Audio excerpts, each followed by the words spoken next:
Hey man, just getting set up, almost ready. They said I'm running a little behind.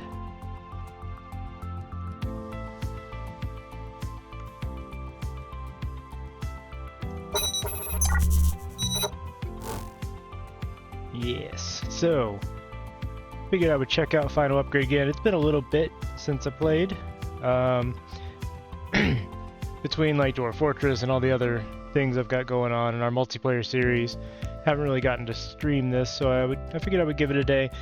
I kind of got the announcement wrong because I was expecting to show off some of the new changes, but that's apparently coming out tomorrow. So yeah, I misread it. He said he was going to be dropping it.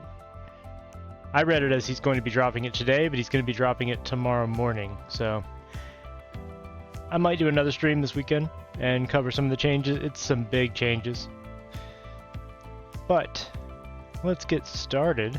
So I'm just going to go with the default settings here, except we're going to turn Earth Builders off. We're going to turn Earth Cells Energy off. We're going to start with 0 energy. Yeah, we're starting with nothing. Nothing at all. It's going to be interesting. Ancient Station Spread. I'm not going to have anybody hostile. He's changing a lot of this stuff on the next update. So, just real quick, let's see. Got it. Actually, I'll talk about it in a minute. I was going to pull up the patch notes for tomorrow. We'll go through that. Let's see. Ancient Aggression. No, we don't want any of this to start. This is all going to be different tomorrow. Alright, let's go ahead and start. So rather than start with a whole bunch of money, or the ability to buy money from Earth, we're starting with just this ship. This is all we have to our name, and we've got to make the best of it. So I'm going to go to Venus immediately, because I happen to know Venus has carbon ore, and carbon ore is what we need. First thing I'm going to do is make sure my research stations are off, just in case I queue up a research and forget about them and then run out all my energy. You can really soft lock yourself if you're doing a game like I am, where you start with no energy. Start with no credits, rather. Yeah, this game is fun. There's a big patch coming out tomorrow that's going to change a lot of the way this game plays. And like I said, I was expecting to cover that, but I misread the announcement. Alright, let's grab some more carbon ore. Yeah. How are you doing on Stellaris, by the way? I know you're playing through one of your first games, right, FC?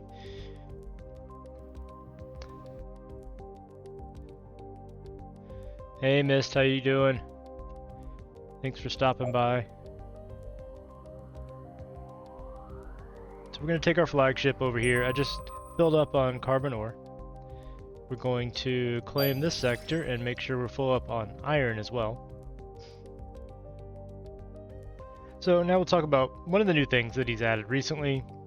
I think this was in the last time I played, is you can upgrade planetary deposits. Every planet only has one resource now, and the resource amount that you get, it depends on the deposit level on the planet.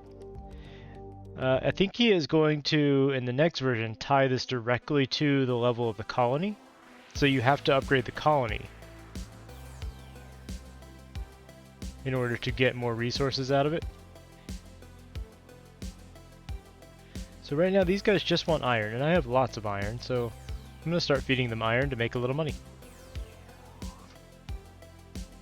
This is our first little refinery ship. You can sort of pretend to know what you're doing, yeah. That's kind of how Stellaris is, right? Look, we got our first profit. 1,280. Not too bad. Not too bad. So I'm going to move us back to Venus and refill the carbon ore while I design the first station here. This is kind of convenient. Venus actually wants carbon to increase the amount of carbon ore we get, so that's really easy to do. But I think I'm going to put our first station up over... No, I think we'll just do a station here to burn carbon ore to make energy. Energy is a big deal in this game, and if we run out, we're pretty much hosed. So, I've forgotten every single key. There we go. Stations. Actually, I'm just going to make a new station.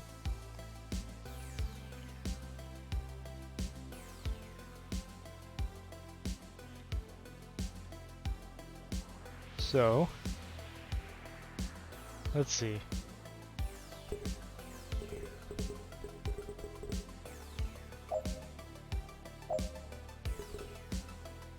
Couple batteries. Nothing super fancy.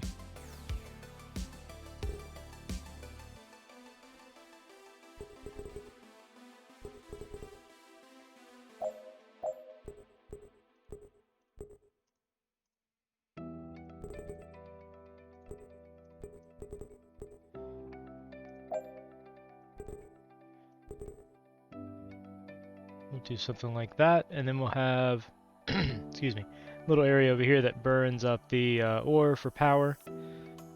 So we'd actually like to add another array of batteries over here. So we have a nice big power storage.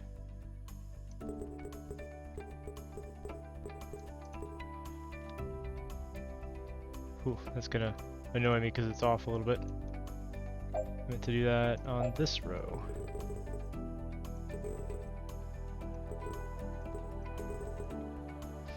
There we go. A little asymmetrical, but I like it.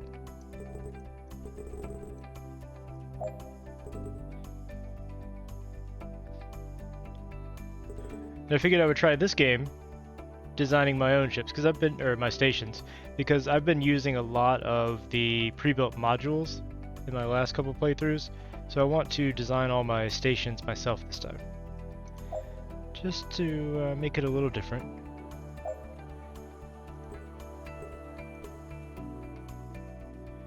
I'm just going to put a large area of background here so I can place things. I'll clean that up in a minute.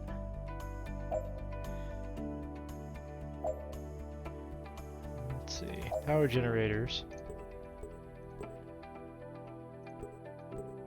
I think just 12 of these will be sufficient right now. And I can always add more later.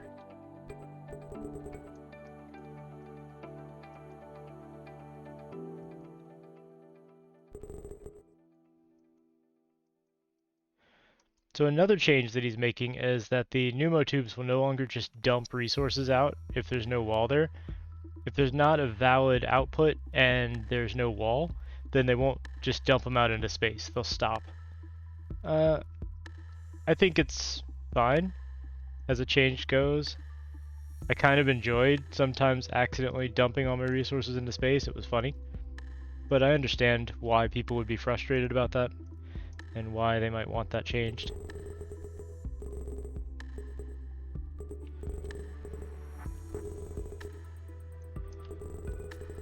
Now we're just going to do a large holding area up here. Delete, yes, delete. There we go.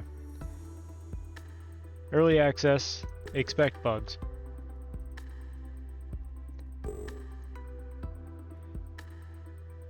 Now I can put in a resource zone here for carbon ore. Then we do something like this. Hey, Failing Adam, how's it going, man? I'm doing pretty good. Doing pretty good. Just hanging out. Figured I'd do a little streaming tonight.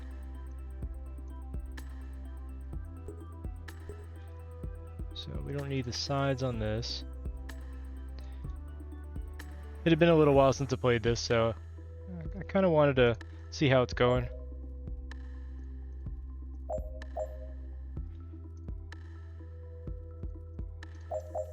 The dev on this game, it's Taos? I don't know how you say his name. Taos with an X on the end. He is incredibly talented, and he is very, very quick at making changes. and especially at fixing bugs. Like some things I've reported have been fixed in hours.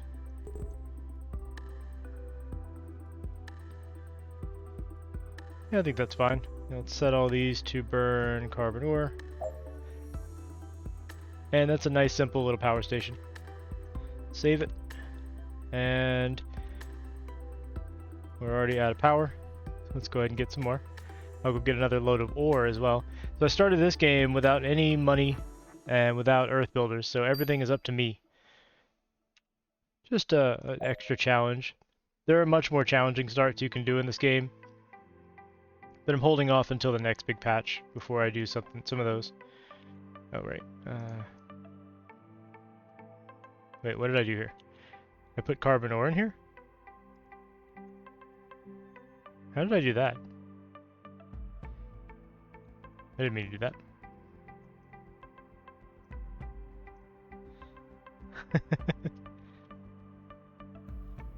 Alright, there we go. Get that and that out of there. We want iron ore. Another thing he added, so normally you could go up to 4x speed. He actually added a super speed that'll go as fast as your computer can handle. Apparently mine can go somewhere between 29 and 30 times speed. He said there's no actual cap to it, it just goes as fast as your computer can run the game. And now we are going to build, not edit, build our power station. Let's get to it. All we've got are our robots right now. And they're on super speed. That's a lot faster, isn't it?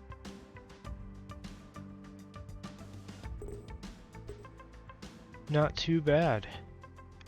And we already ran out of metal. Look at that.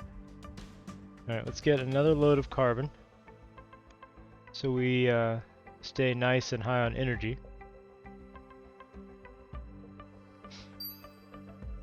Another load of iron.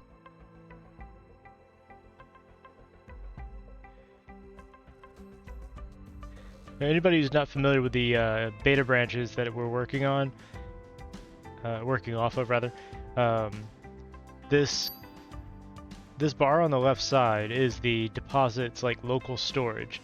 So I don't actually have to mine the material with the ships anymore. As it, like if you're on the base branch, the release branch right now, you have to mine material with a mining ship, and there's no, like, none of this UI is actually here.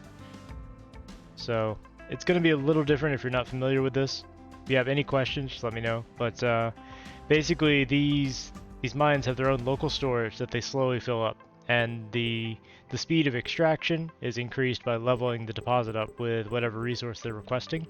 You can see on Mars they're asking for plastic plates. Over here on Venus they're asking for carbon. Each level will ask for a progressively more advanced material.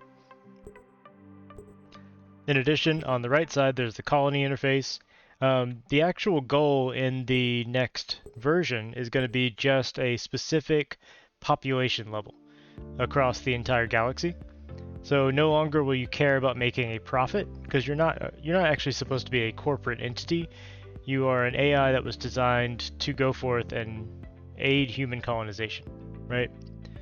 So really your metric is how many people are living out there. And why are they all female? No. I think this is just placeholder art, but it is kind of amusing. I think I'm going to invest in faster iron extraction.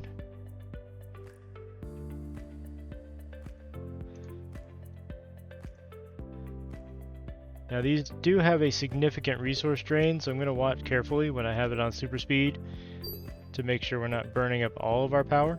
We have a lot of ore, so that should be able to keep them running. I was going to grab some more carbon, but I'm going to wait, because they're about to run out of metal.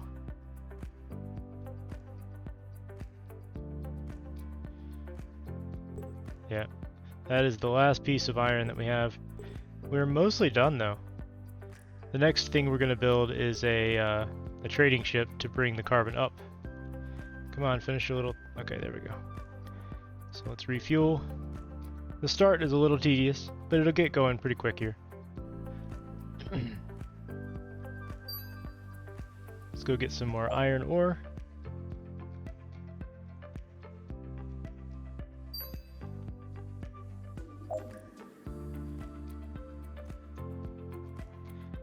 And let them loose.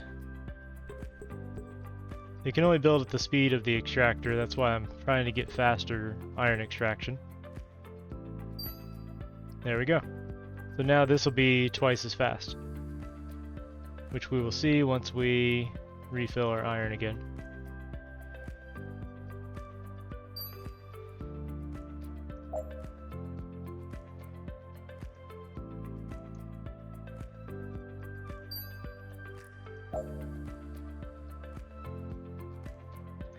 So FC, which game is more confusing now? Stellaris or this? Because I know you guys have good-naturedly, I think, made fun that this requires a physics degree, but then you said the same thing about Stellaris. So...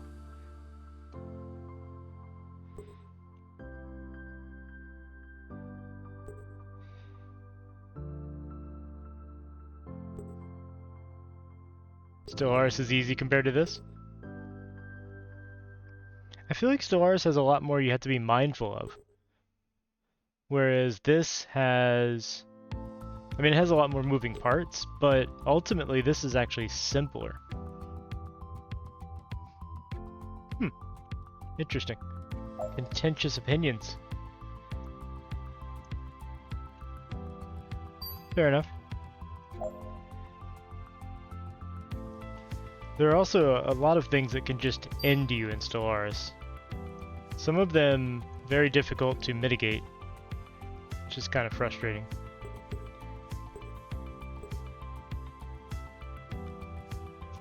Like I have been, so I had a fairly late game Stellaris Empire, which was based on slavery, and well, a fallen empire awakened and forced me at gunpoint to become a signatory, which outlawed slavery because of their ethics. And that essentially made my empire implode, and there was nothing I could do about it, because they had, you know, millions of fleet power and ships, and I had a couple 100,000. Some of that's luck of the draw, like you can get an early awakening like that, which you can't really do much about. Yeah, I can see it being overwhelming when you're new, absolutely. Alright, so now all we really need to do is ferry carbon over to our station. So I'm going to go ahead and give it some right now. And let's set up a transfer. Alright, I need to set this to demand. Set up a transfer route.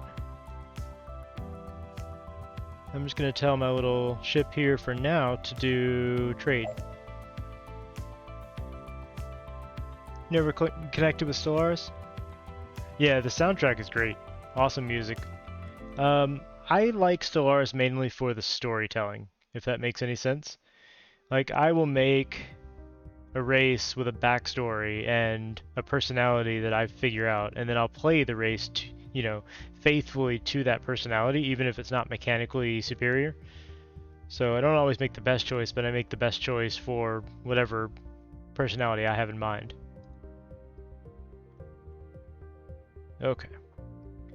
Let's stop you trading now. That's going to be enough energy. Switch this back to iron.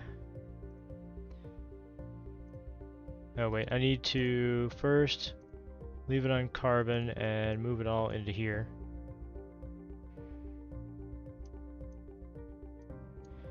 Now I can switch it. So now we want to build a trade ship. We've got a little bit of energy in there. That's good. Now the other issue, oops, J and K are really close to each other. There we go.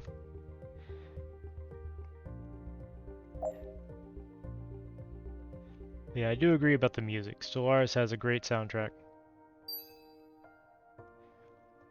Alright, let's make a ship. New ship. Trader. Gonna design everything myself.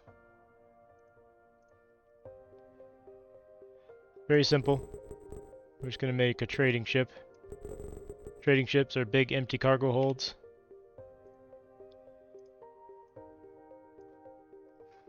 With a couple of batteries.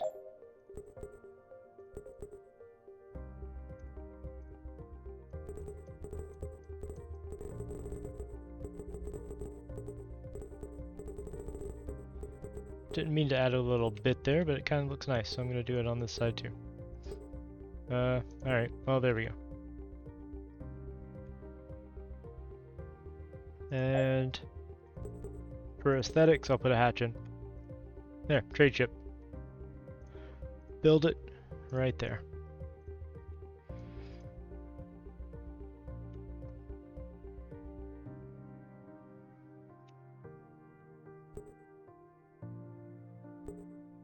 I'll use up the metal I have on hand, and then we'll go grab some more.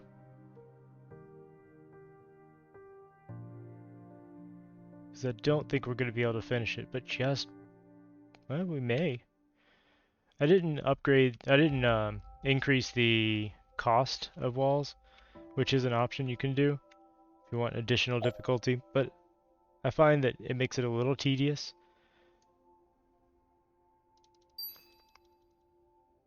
The only really practical effect is it makes you wait longer, right? Because resources are infinite. So I don't consider longer delay a really good gameplay mechanic.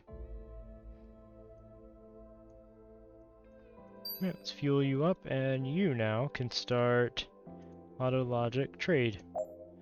And he will happily keep our little station here full.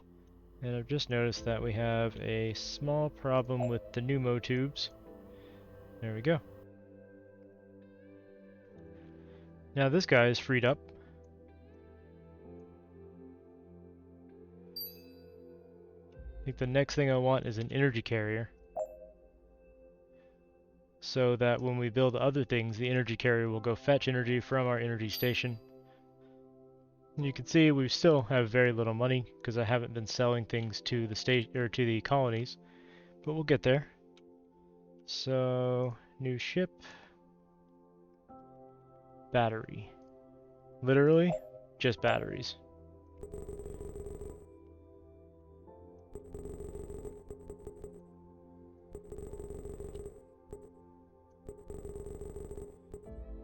Do I even want walls on this thing, or do I just leave it like that? Here, I'll put a spine down the middle, and that's it. It's just an open air battery. Well, open to space battery. That is a valid ship.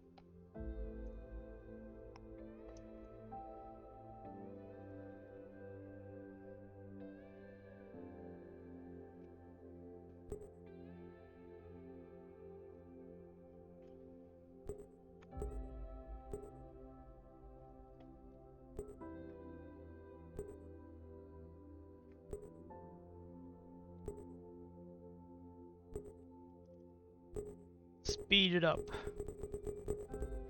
Man, they can go really fast with the new hyperspeed mode. We ran through all of our iron in seconds.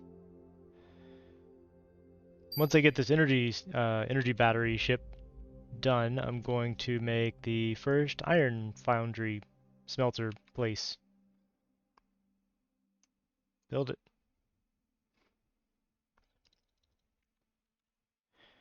Super speed. We're gonna have to fill up another trip. We're gonna have to take another trip down to fill up before we can finish this guy up.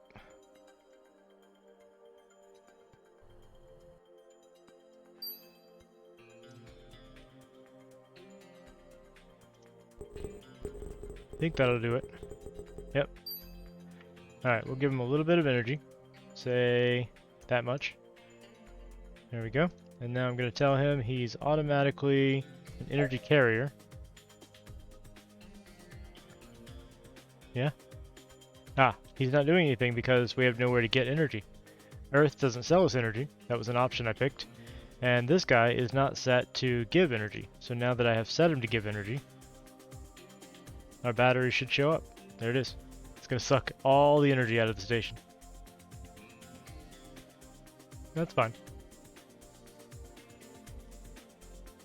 You know, technically now we don't need this back section with its generators because that energy ship will keep our flagship full.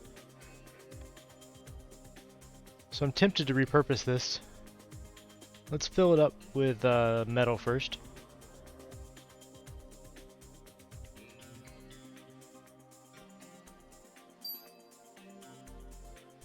Okay. So let's go ahead and mark these things for deletion. Deletion is instantaneous now. He did that so that you can more easily change ships between different blueprints. The outcome of that was we lost the deconstruction, the ability to deconstruct things, but it's not the worst thing. So what am I going to use this back area for? I do need this wall here. Here, I'll just do that. I could put another iron refinery back here. It would double our throughput. It's not a bad idea. Just there. And then we can just do tubes. Let me just let them finish that and then I'll pause it.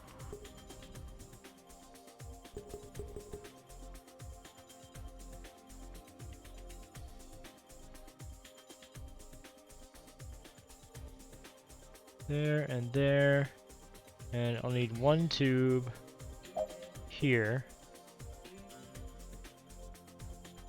And then we can make this whole area up here an iron ore area.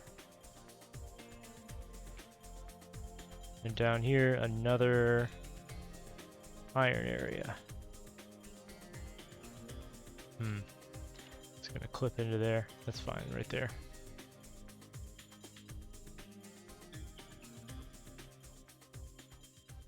And I need exit tubes.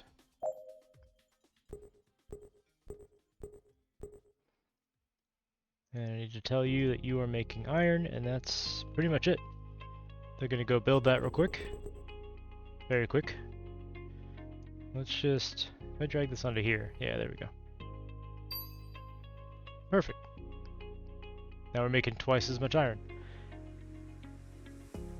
Alright, let's design our station. Nope, not that. Yeah, deconstruct used to recover resources. Instant destroy does not return resources, but it does return the value of the resource to your energy credits. Like as an example, if I delete this pneumo tube, which is some small fraction of a metal block, watch my energy credits, 1670, 1673. So you get the same equivalent value back in your energy credits. Now I have to build that again. So, is there some loss? Sort of. But, it's the best he could do, he said, with the way the system works. And what we get out of it is very nice. I can demonstrate that later on. Let's see. Oh, right, I was making the station.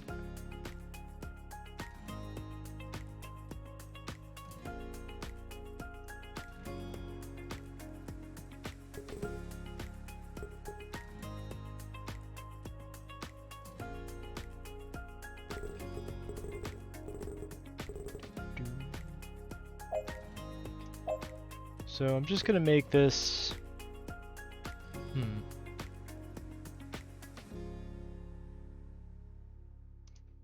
I don't want to make this too big for the first station, so I may just do 3 of the extractors. Like that. With a resource area above and below. Just because it's going to take a minute for my flagship, even upgraded as it was, to make all of this iron. I'm not really counting out a specific number of cells or anything, just putting a large storage area for now.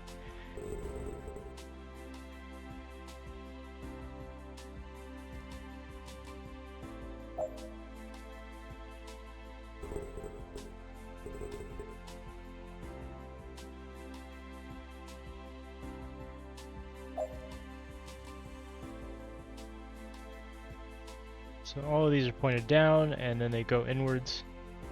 That should be fine. It'll lead to a little awkwardness of things. That's fine. And we'll put a resource zone above that takes iron ore, and one below that will take, that will give out iron. And that, he's also removing this. So in the next patch, you won't have this whole supply, demand, and disabled concept. He says it's confused people quite a lot. So it's basically just going to be whether or not this resource zone trades. So if it's available for trade or not.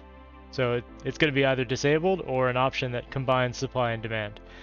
And I assume that when that happens, I need to put the exit tubes in. When that happens, basically you'll see both resource zones there when you go to create a trade route, regardless of whether there's supply or demand. I also need batteries, don't I? Just a few. Alright, exit tubes. Oops.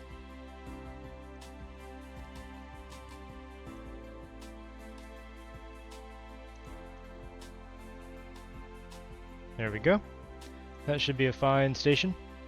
Not too expensive to build, not too big. Build it. Super speed. Man, look at him go.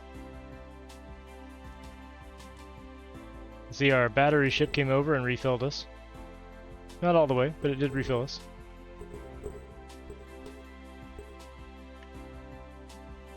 There we go.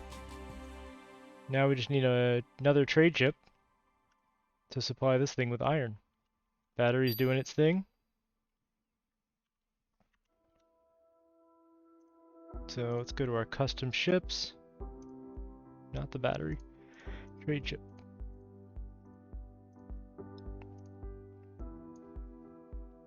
Well, I don't have enough iron to finish that off, but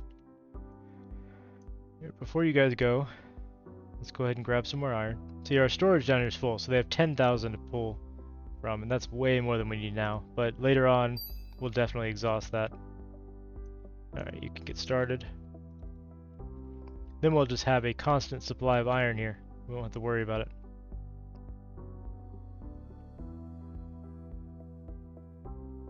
He added a hotkey to move a ship out of the way too. If you're trying to build something, like say I was I don't know, I was doing something like, I want to make a copy of this section. So you can Control C, and you got a copy, and then I want to flip it horizontally, and then put it here. So like it's not letting me put it there, obviously, because there's a ship in the way, but I can hit... Oh. Well, never mind, it's not working now. It's supposed to move out of the way. Again, early access, but if I hover over the ship and hit X, it does move. So the hotkey's working, but not in build mode right now. Well, anyway.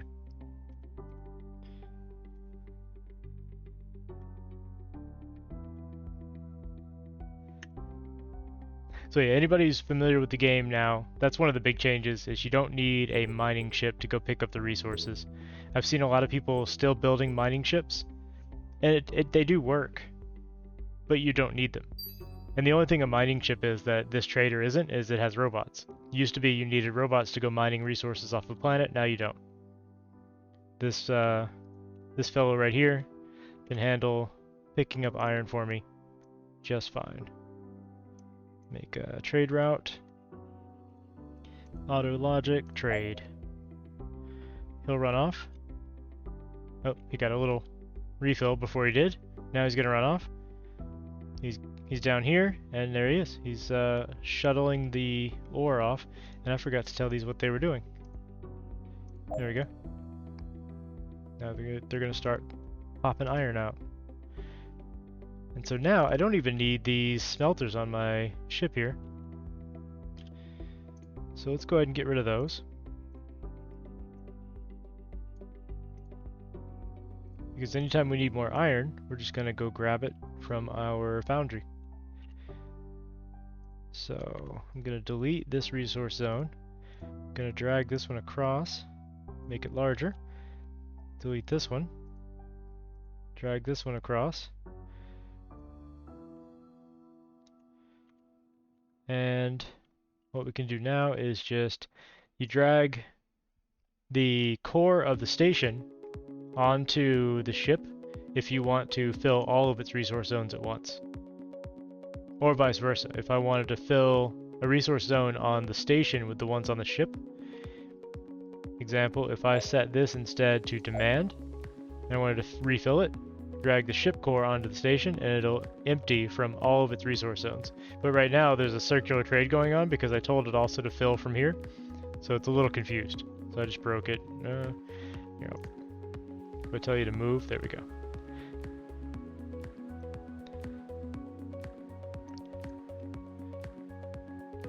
I don't know why it's not filling those last two spots. We've had a lot of bugs based on resource movement, so I think he's working on things like that. I don't know. Okay, what do we need next? Well, we've already got iron now. We could sell iron to the colony. That would start making us a little tiny profit. So why don't I build another trader? I don't technically need to use ships. I could use a trade interface, but we haven't researched those yet. That's these guys, trade hub. So building one of these will let you teleport items directly to the colony that you're in orbit of. But I am being sparing with my energy right now.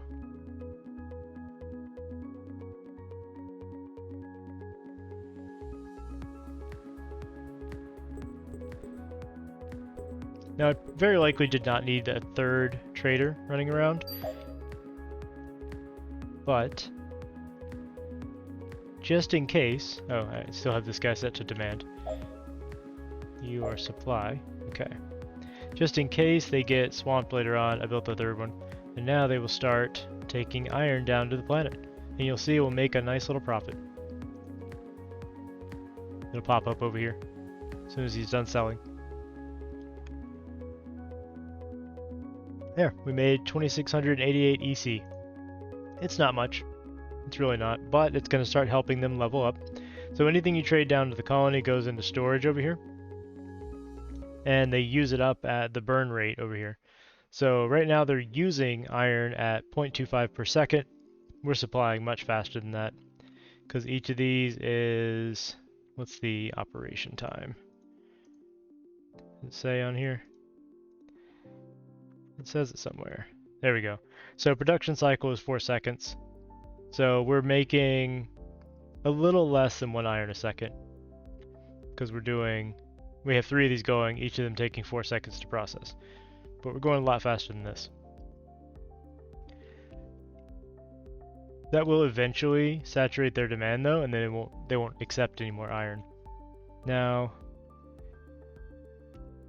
everything's set pretty well over here. I'm gonna go explore some of these other sectors and claim them, because I know Jupiter is pretty interesting. It's got oil, and Saturn over here has nickel, which is very useful. So here we have our first aliens. Look at them. This is a little resource station and a battleship. Looks like they just refine ore here, and we can actually sell them ore. So if I want to, I could say, all right, well, we've got a lot of ore here. Let's go ahead and also export it to the aliens. There we go. We're now selling iron to the aliens. Look at that. And every piece of ore we give them, we get the energy credit value of. So it's useful. Alright, we have a demand over here we can meet too, iron ingots. So why don't I expand our iron foundry in exactly the way I was showing earlier. Get out of the way. So if I just copy you, and then flip, and then paste, that should be a fully functional second foundry area.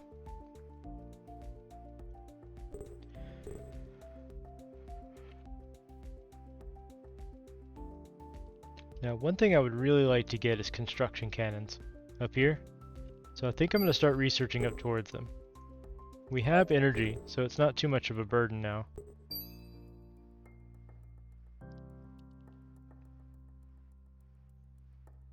You see how much iron is being used, but now that we've saturated the demand of the colony, it's just going to build up. Let's go ahead and refill our construction ship, which is also a research ship right now. And I'm going to build another module on, underneath both of these to convert this iron into ingots. As soon as this guy moves out of the way,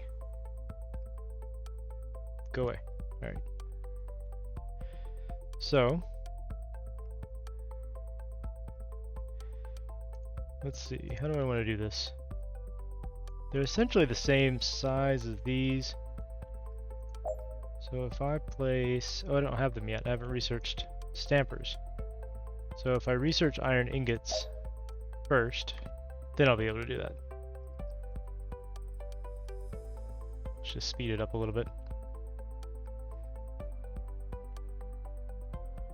I can go ahead and make this wall. Oops.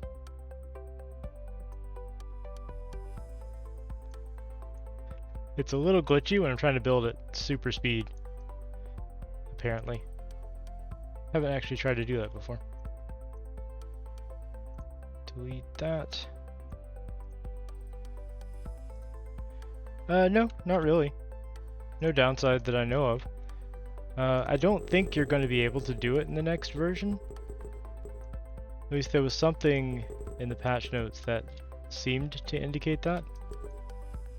So let me pull those up real quick and see.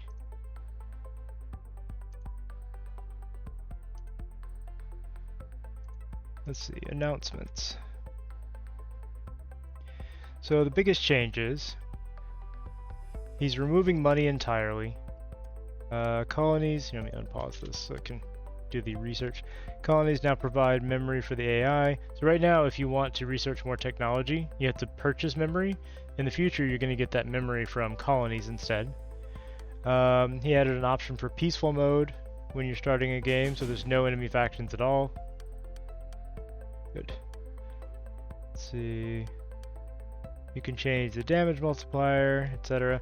Alright, so big changes. Earth builders are gone. Standardized stations are gone. And what he means by standardized stations, if you hit the Y key and say go to iron extractor, oops, you see, there we go. There's a build station button over here. These are the standard stations, and they're actually pretty bad.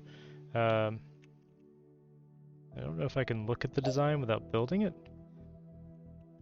but nothing really is being lost here. Like, this is just a big block with like 2 or 3 smelters in it. I don't actually want to put it down, but he's getting rid of those. They didn't really help people. People were trying to use them as models to base their own production on, and they weren't really optimized. Let's see what else. He added some extra enemy ships. He's changing the way combat works a little bit to be more of a rock, paper, scissors sort of thing, where one enemy or one weapon is strong against a certain armor but weak against another armor, etc. You know, basic stuff. Changed tube draw behavior. So when you drag the mouse with the left button held, it lays direct tubes with no side branches. Yeah, you can see that happening if I go into... Oh, there's the thing. So that's the standard station.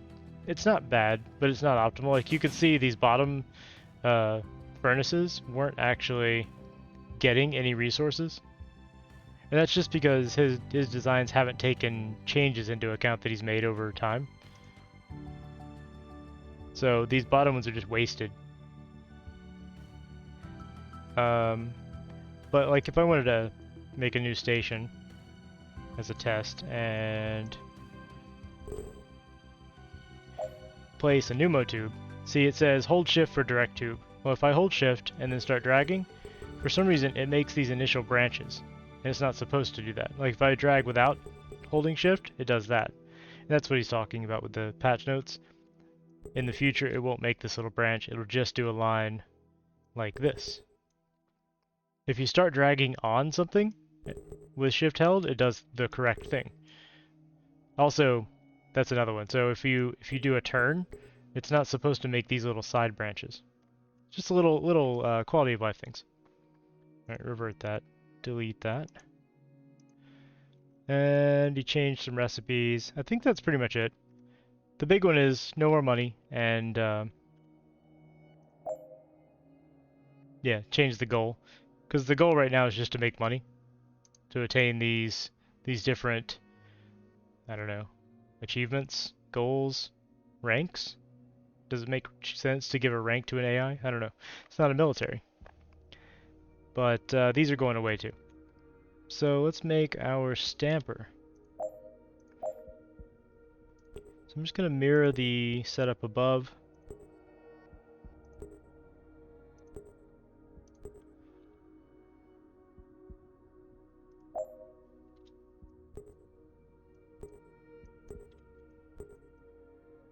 Oops.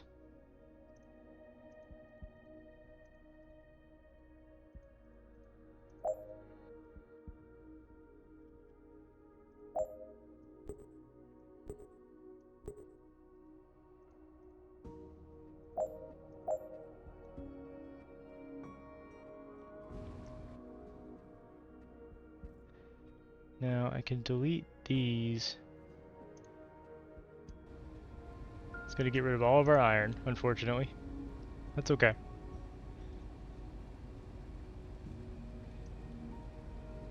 There's no elegant way to do this right now, unless I took that entire thing and made a blueprint out of it. Which, actually, hold on. Oh, I can do this. There we go. That actually just shaves it down. So that's better. Why? Wait, that's a strange little bug. These are supposed to fall too. Look at that. How strange. Oh. Oh. Gravity caught up. I think something fell on top of them and they realized they should fall. Early access. Anyway. But if I do this...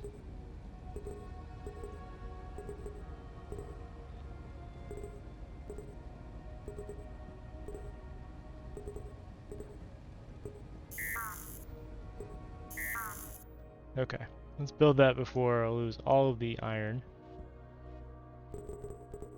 Oh, I did the wrong building, that's why that was acting weird. Well.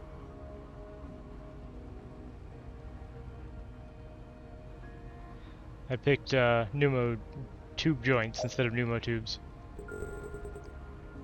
Just do that. There. Even the ghost tubes are supposed to block the resources, and I was confused why it wasn't, but that's because I clicked the wrong thing. Get out of there.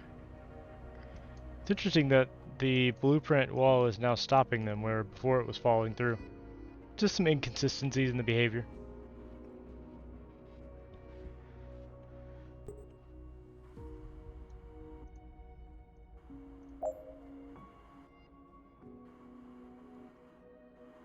But this is a experimental branch on an alpha game in early access, so it's to be expected, right?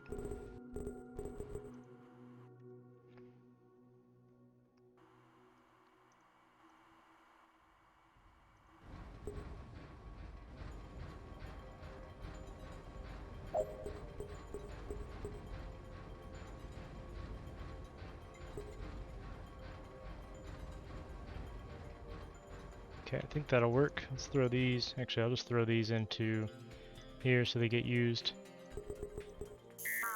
It's a little annoying to do. Yeah, I'm not going to bother doing that.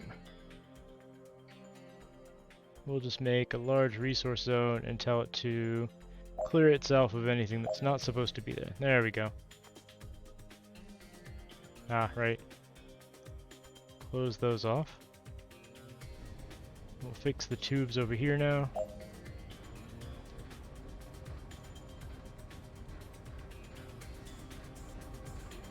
There we go. Plenty of stamped iron.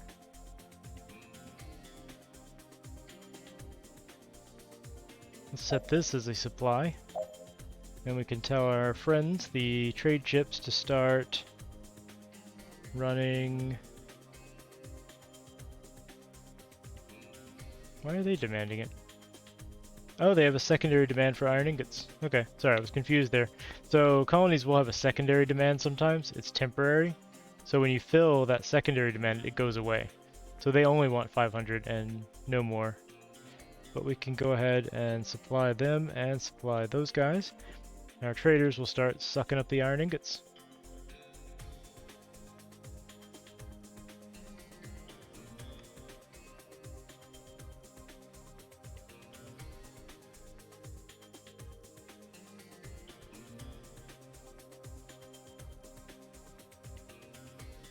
Okay, let's start researching the storage and then construction cannons. I want to refit this guy so I have construction cannons, at least one. No, at least two. So for 2 cannons, I also need the stationary weapon control limit raised.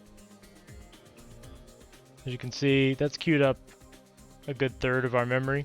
We still have some time though, before we have to buy anything. And the first purchase is not bad, it's 250,000. We'll get that pretty easily. So that is the main use of money right now, and in the future that'll be gone, so yeah. You finally got your shipping date, April 1. Okay, cool. If anybody doesn't know, Digirain is ordering interesting things off of Wish to see what he gets. So we'll see. Wish.com is always fun. This is bothering me too.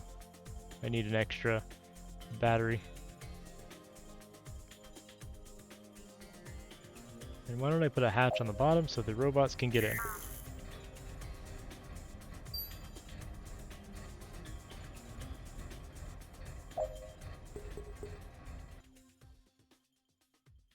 So it's all the cheapest things you could find. Interesting. Yeah, I'm very curious what you'll get.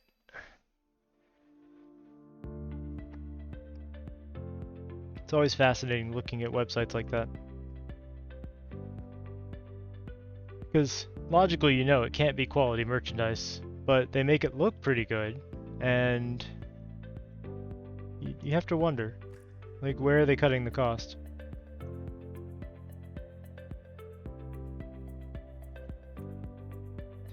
Alright, I'm thinking about going to expand our power station now into a research base, because all of that's working nicely. Get out of the way.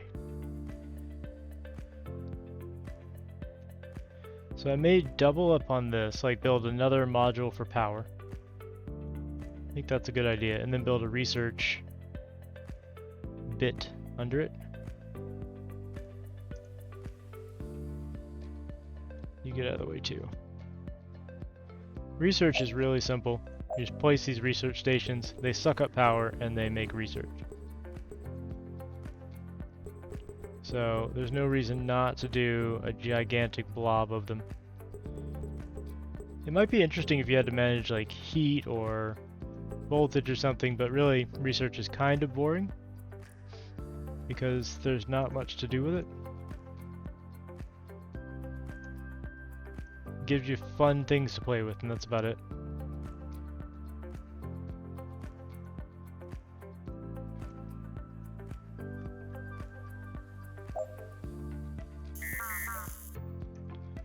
Another inconsistency. In the blueprint editor, you can plan hatches directly, but in the live building, you cannot. Huh. Wonder if that's intended or if he's not aware of that. Hey, Mars leveled up. Look at that. People are growing. We watered the ground with iron and people are growing.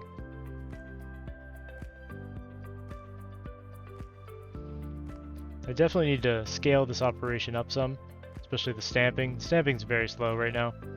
It's a 8-second cycle to stamp the ingots out. We do get 8 ingots out of each block though, which is nice.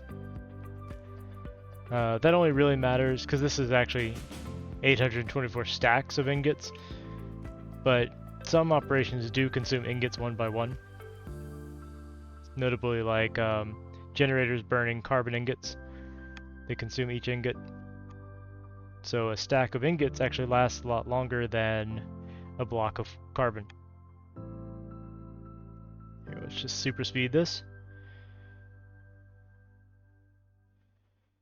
They're instantly filling up the carbon ore storage as we're building it. It's kind of amusing.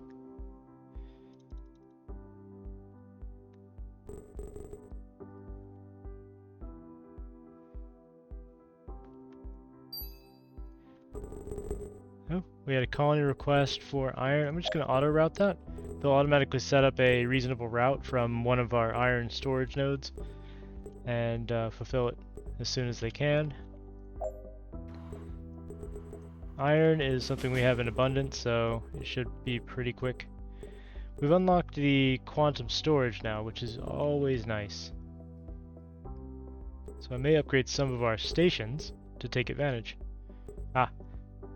Also, let's follow you. This guy is in the middle of building but has run out of material, so now he can just pop over here and get more.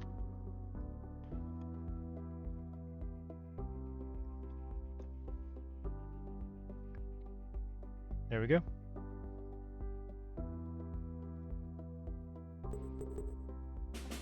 Our research is going a lot faster now. Can you tell? Alright, I guess we don't need these guys. Boop. Gone. And I can add resource zones here. So we can carry just that much more iron for construction.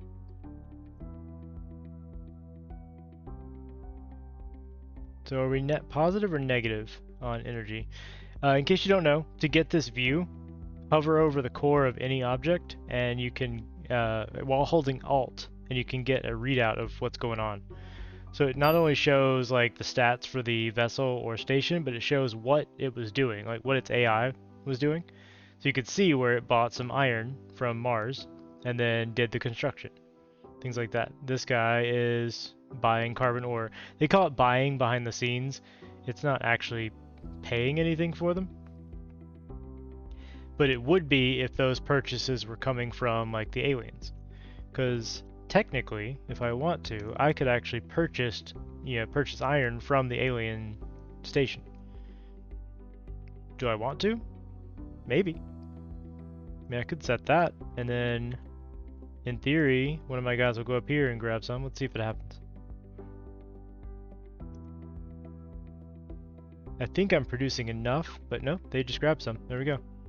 So we bought some iron from these guys. You can even see. Sold iron ore, bought iron ore, or sold iron, bought iron ore. So we're technically just paying them to refine the iron for us. I'm not going to leave that on there because I like to be self-sufficient. Asteroids are also mineable, and it's kind of one of the only places you use miners anymore. The material the asteroid's made of can vary, and it rotates over time. So we got a free technology from a breakthrough on a colony, and this is one of the new things he's added recently. You can pick from 3 different technologies. So we could either get the ability to make carbon out of carbon ore, which is nice. We could get the ability to burn carbon in a power generator, which is useful, but we can't make carbon yet. And the same thing for oil, we could make... Oh, this is just the ability to harvest oil. That would be useful, but I think I'm going to grab the carbon refining. I was already thinking about doing that because it makes our power system a little bit more efficient. So I'm going to add a section up here that will just refine the carbon ore. You get out of the way.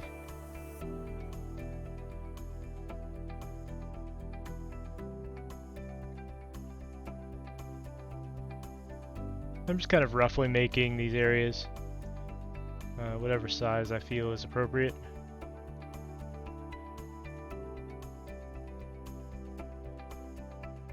When I have more resources and more time, I will design these stations a little bit more carefully. Shave these walls down.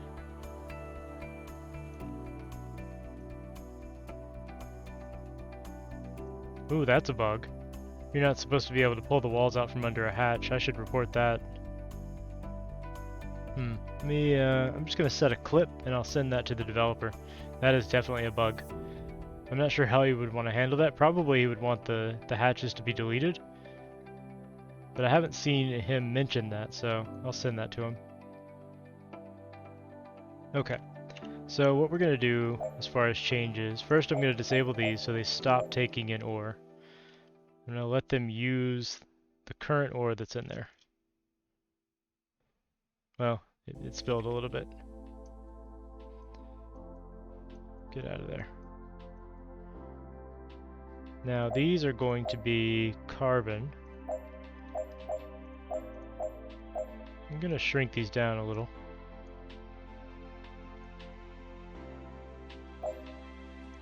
We're going to put some extractors here.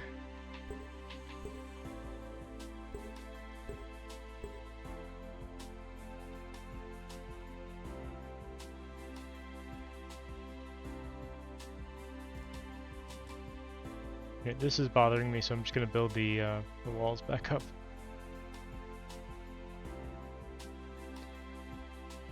And we'll go ahead and let you get started on that while I build the rest of this out. Actually, no, I think that's perfectly fine. I just need the exit tubes.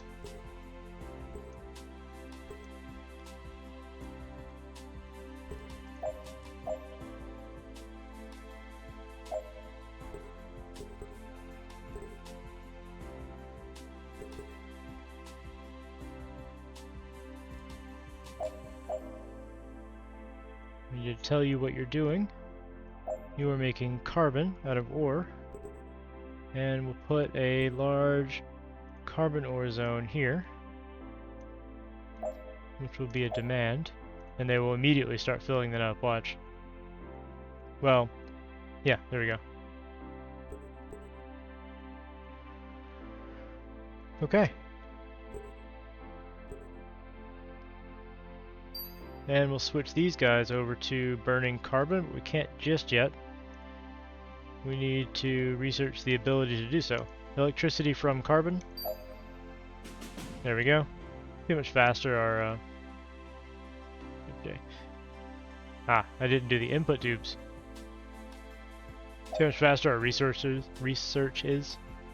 Let's do that and that.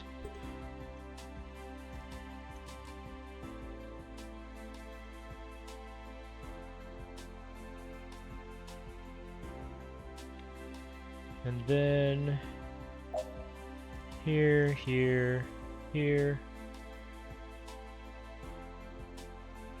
and there. Alright, go build those. There we go.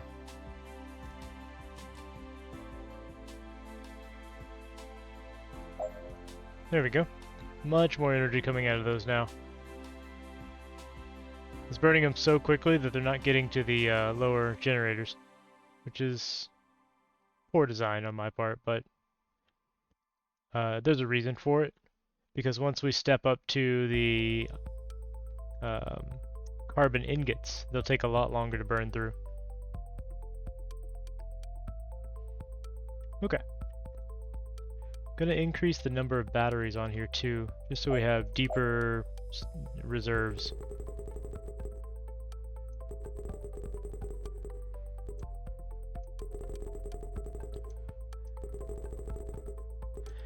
Now, I will note something. I'm playing with options on that increase the maximum size of stations. And I'm pretty sure I'm over the default level. Let's see. Yeah, so I just hit 2,700 or 2,077 cells. Did I say earlier that the constant demand will change? No. No, what I said was they will always demand the item on the left and they will have a temporary demand of another resource on the right side. So like Mars will always want iron. Now this amount will change, but the resource will not change. So as Mars levels up, the amount of iron that it uses up per second will go up, but it'll always want iron. Now, every once in a while, it'll suddenly request a different resource, and that resource will depend on the level of the colony. So the higher the level of the colony, the more advanced the resource it'll request. There's no downside to not fulfilling that right away, but I don't believe the colony will level up until you do, and then it will change over time. Just like they want copper now, whereas before they wanted, I don't remember, iron or something. Yeah.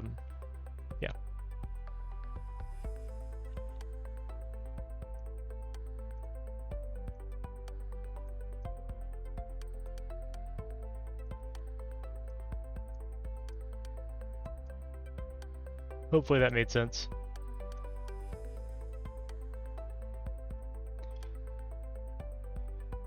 This will have... So until I get tier 2 batteries, I really want to build out just a huge energy repository because this is going to feed everything else that I do. And while we are generating a lot of energy, you can see our real our bottleneck is extraction of the carbon from the carbon ore. We're going to fix that in a minute too. So go ahead and do it now. So let's upgrade our carbon extraction.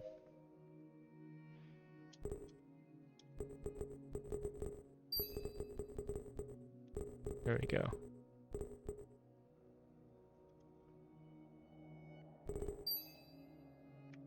Ooh. What were you trying to post a link to? Here, I can allow you.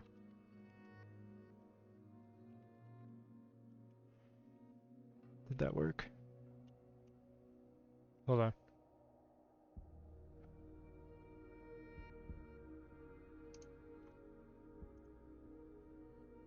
Thought it was allow.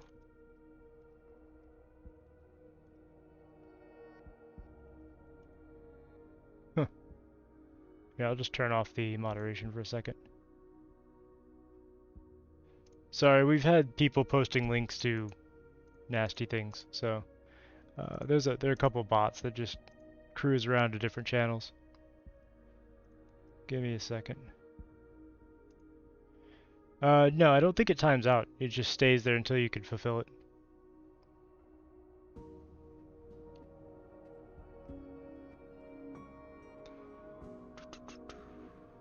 One moment. Come on, bot. What are you doing?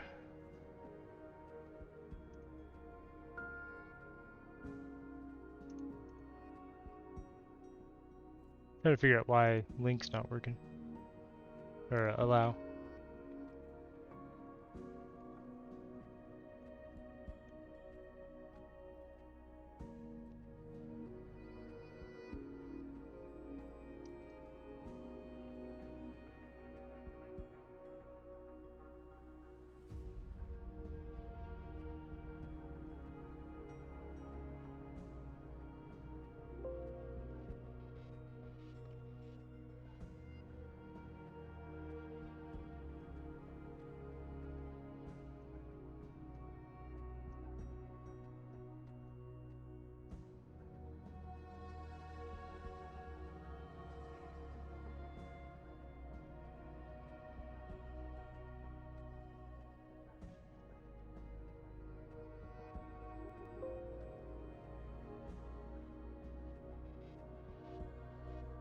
Oh, okay.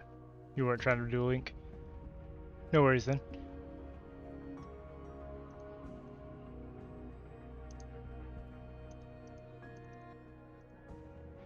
Oh, I see what happened. It thought you did a typo. You didn't include a space after a period, and it thought it was a link. Huh. It thought that was a valid URL. Silly bot. Sorry about that, though. I need to figure out why that command's not working. after stream. Alright. Back to what I was doing, which was several things at once. We've increased our carbon extraction to, I think, 4 seconds. I think that will be sufficient for now. I wanted to redo this guy. So rather than build this live, I'm going to save this as a new blueprint. Go to the blueprint, and we're going to get rid of... Oops, not that. We're going to get rid of... Oh, you're fine. You didn't do anything wrong. I have a bot that stops links, and it thought what you did was a link. It was incorrect. Like I said, just because there are bots that run around and they'll drop a link to like, hey, you want to buy some followers and things like that. It's just, you know, I don't want that kind of stuff in here. Alright, so how do we want to do this? I'm going to get rid of the robots.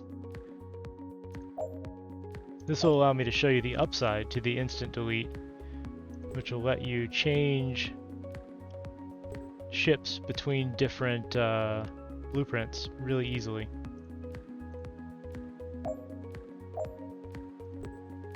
Throw him in there. But yeah, you absolutely didn't do anything wrong. It's no worries. I'm gonna get a tier 2 storage module here. I could just throw these along the middle here.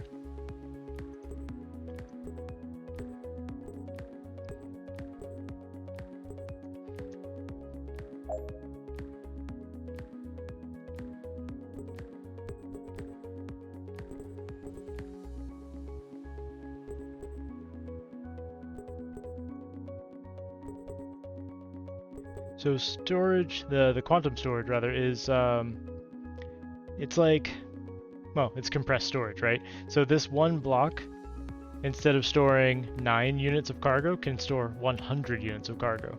And he's gonna balance that out on the next. This is sort of like a in progress balancing right now. In the next patch, I mean, I'll keep saying in the next patch. It's kind of the patch I expected to show off today, and I'm disappointed that I can't.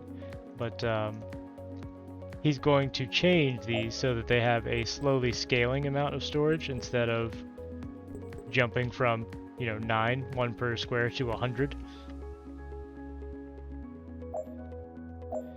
Copy that to all. So that will be a lot of iron. And that's really all I have to do for this. If I save that, and now go to... Ooh, I just realized something. I need to keep those robots on just for a moment.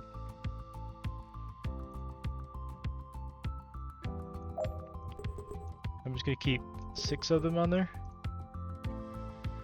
We're going to assign this blueprint to him, and then we're going to say manage, reconstruct. And it's that easy to change what ship you have. They're now rebuilding it, and now that they have the construction cannons on there, I can jump it over here and pick up some more iron. Now, I should actually get rid of these resource zones entirely. We're not going to use them.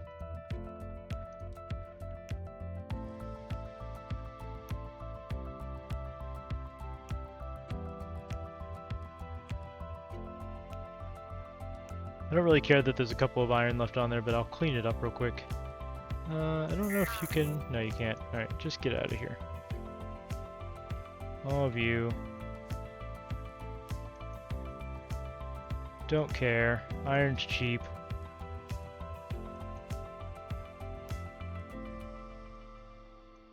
Okay. Now watch this.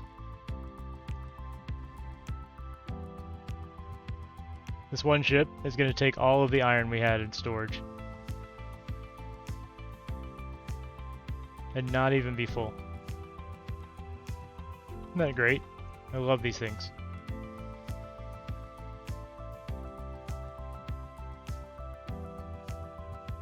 That filled up 3 of them.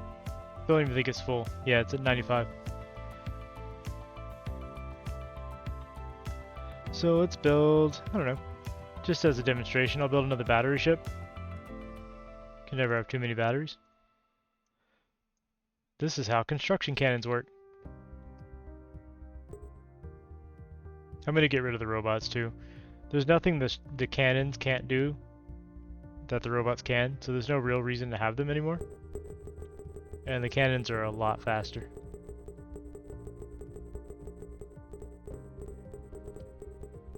Like on hyperspeed? Yeah. They're just done immediately. Let's go ahead and get some more iron in here.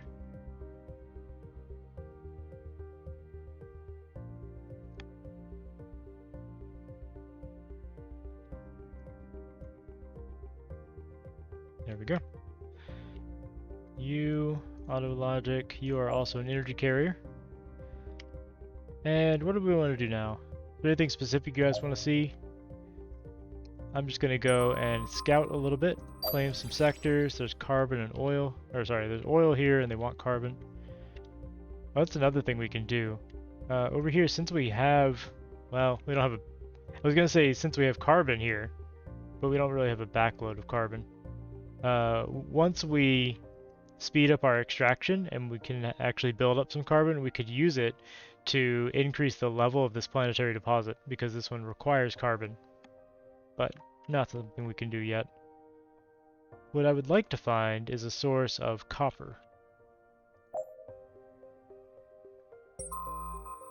Gold, that's also useful, but not what I need. And now we're at our maximum sectors. So when you start out, you can only control 8 sectors. What I can do now is go down here and upgrade the limit to 16. It doubles each time. You can go up to 128 total, which I think is the entire map. But once that's done, I can claim some more area. Silicon, we met the red dudes. I know it's a really angry sound they made, but they're not mad at us. So we could get the ability to make iron shells, we could increase our electricity from carbon ore, or increase our electricity from carbon. I think that's the best bet right there. So this is another technology upgrade, but this was from exploring rather than colonization. And this will, I don't know if it doubles it, but it increases it. Yeah, it doubles it. So we now get twice as much energy per time out of carbon. Now that does not make it more efficient. It just makes the energy generation time faster, which it basically means it burns it twice as fast. That's a common misconception I've seen on the forum and on the Discord. Getting that energy technology does not make them more efficient. Like this right here.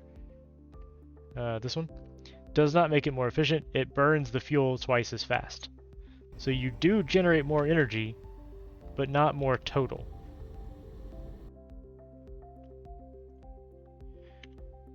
Where did our ship go? Hey. This is the red dudes. I don't know if they have any name. Doesn't look like it. No, they don't. They're red faction right now. That's okay. Joys of early access. Alright, we can't claim this yet because we're still waiting on our research. Let's just go ahead and speed through that.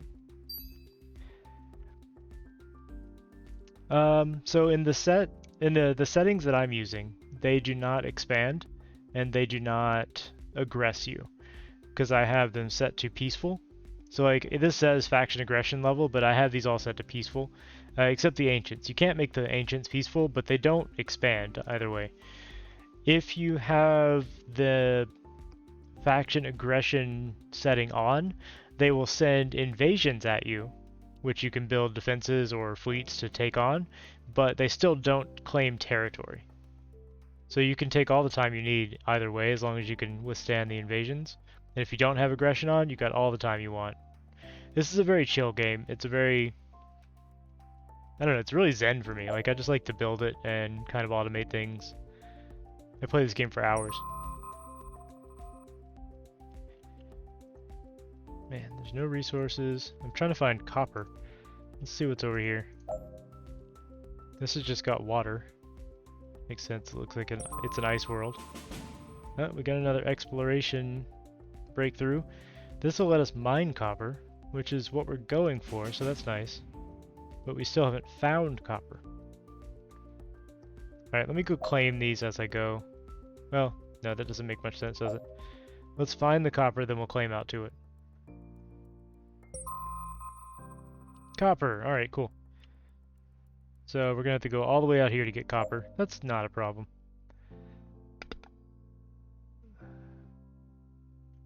Let's bump it up a little bit. So, claim. Ah, good. Electricity from carbon ingots. That'd be nice to grab. Those are just free little technologies. And very important to know, technologies you get from breakthroughs do not actually take up memory. Otherwise they'd be kind of a negative. I think he's changing the way they work though in the next... Well, everything's changing in the next expansion. I keep saying that. Or the next patch. Stop clicking that there. We're out of energy, right? I need to add some more batteries on here anyway. Let's throw batteries up here. And back here. It's a little unnerving how quickly they build things. Isn't it? Like you make a mistake, click the wrong place, they've already built it, sorry. Just throwing batteries in wherever I can. Alright, that's good enough. Let's go fill up.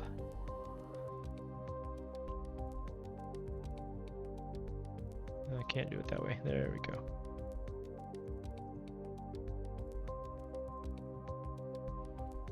This is another reason I want the tier 2 batteries.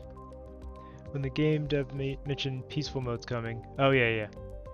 That's why I actually wanted to do a peaceful mode game, because I was showing it off and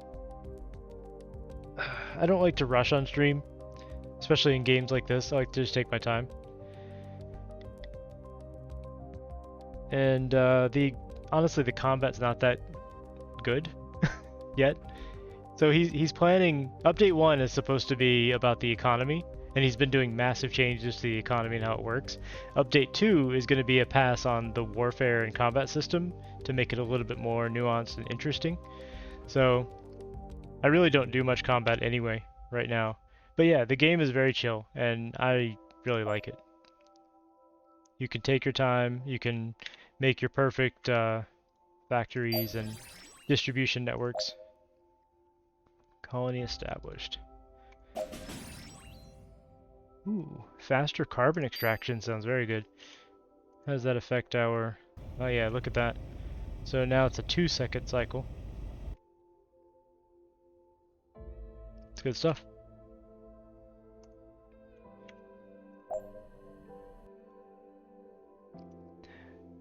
I like combat in some games. I don't like it in games like this usually. Alright, there's our copper. So let's build a copper extraction and processing station here. And I'm going to use the trade hubs this time to show you how those work. So, new station. Copper factory. Actually, I could show you the modules too. Haven't used those yet. I know I said I'm going to build everything kind of bespoke, but you haven't actually seen a lot of the game yet, right? Because you said you just bought it. Have you played it yet? Have you messed around with the module system at all?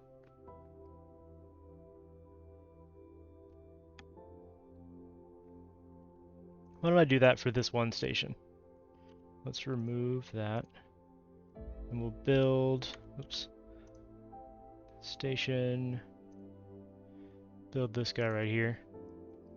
You haven't built it, yeah. So this is another thing he added in update 1 that's in the experimental branch, but not in the base game yet. It'll be there once he promotes the experimental branch to release.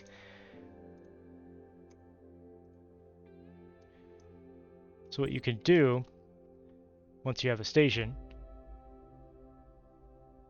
I love watching them work. It's great. All right. You can use the, what's the key? Modules.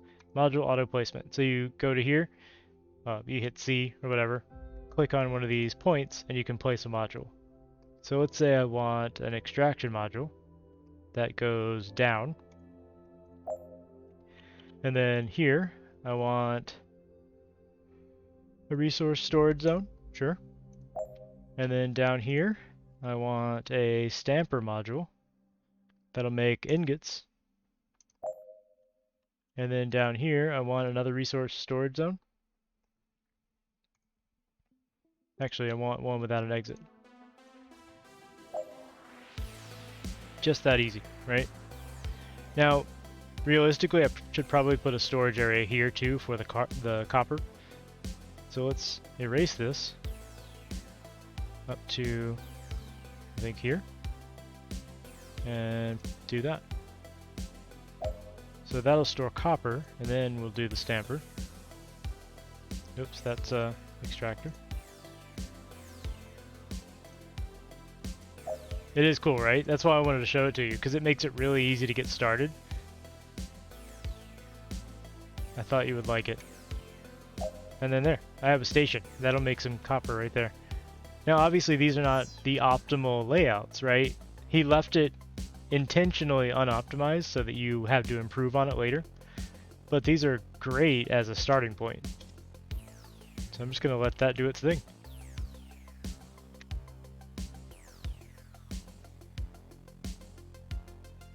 It's like a big 3D printer.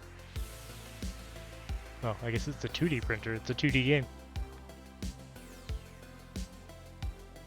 Huh.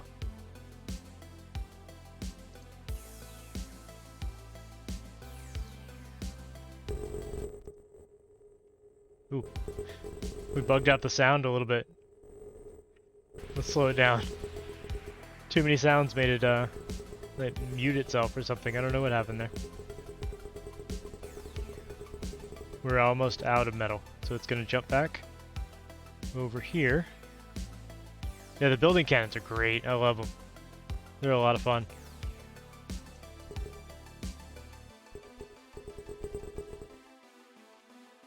I usually go for them as soon as possible because they are a good technology, good investment. Let's get rid of these sides. Now, we'll throw in... Now, like the thing I'm doing now where I'm setting the resource zones, I could have done them if I had thought about it while I'm doing this. So you can go copper ore, resource, and if I place that there, now you can see there's a copper ore thing already there. I just didn't think about it when I was putting them down. But it's not really a big deal. You can just change it. This is a copper ore demand. This is a copper supply. And this is a, well, it's going to be a copper ingot supply, but we're not going to have any of that yet. Now we're going to need some batteries, obviously, because stations need batteries to function. We'll throw those in there and we'll have our ship print them. And then our energy battery ships will show up immediately. They're so eager. And there we go. Now, all we have to do is set a resource transfer from the deposit on the planet up to the station, and our traders show up immediately and start feeding them. All of these... we can't make copper yet because we haven't researched copper extraction. But there we go. We'll go really fast through it because we have a lot of research computers running.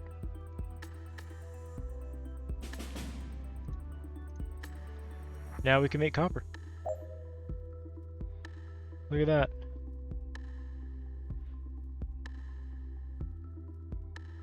Lovely.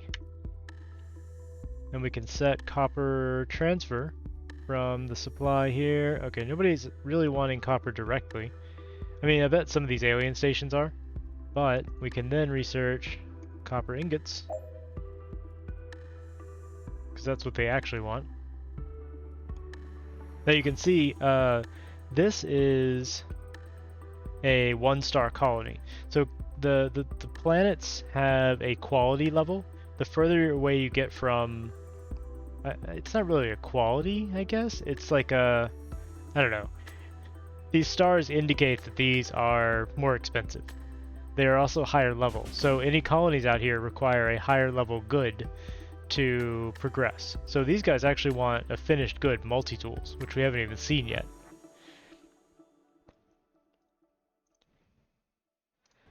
Alright, copy that to everybody.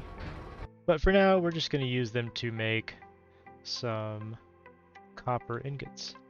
Then we're going to send those copper ingots off to meet the demands of our colonies. And you'll see our credits going up and up and up. Lots of profit. Not that this matters.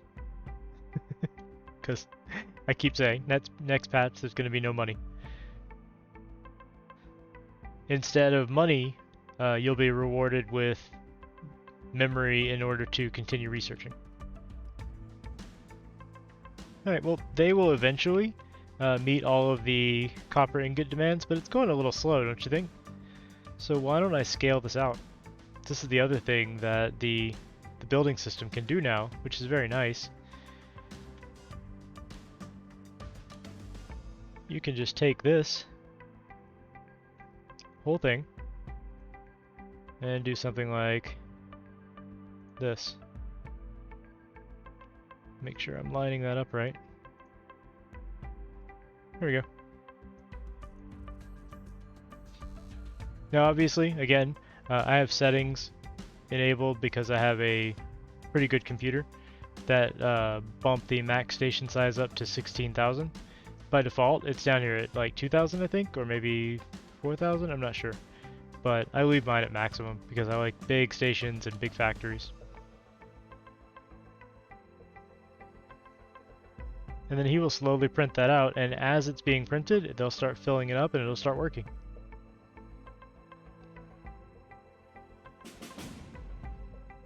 Hey, we've got enough profit per hour that we've leveled up to a local supplier. That's nice. He went off to get some more iron, and he's back.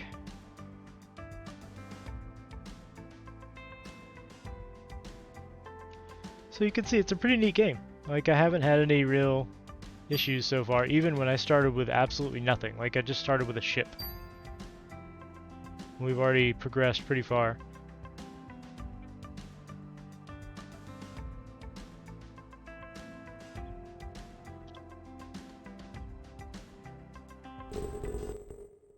Oh, bugged the sound out again. Sorry about that. I mean, it's just gonna happen when we're printing things out this quickly.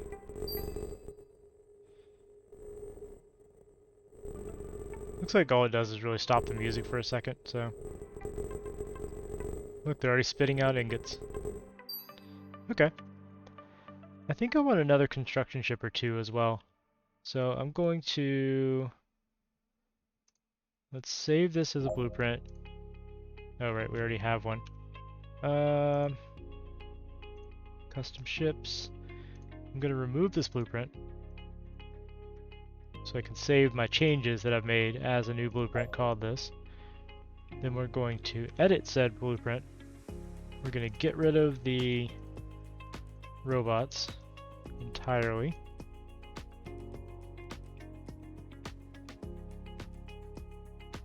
That is the game's default.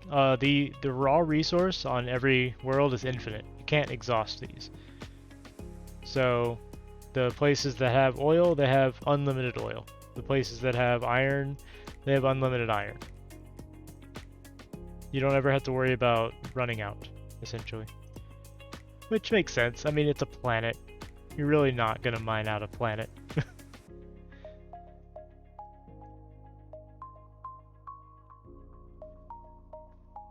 In my opinion, resource scarcity in these kinds of games doesn't make a lot of sense anyway. Like in Factorio, right? If you run out of iron in a spot, what does it cause you to do? Like, what's the interesting gameplay that it adds? It makes you go over there and pick up your mines and then put them in a new spot. That's the consequence. I mean, is that interesting? Is that fun? I don't know. You prefer running out, or you prefer infinite?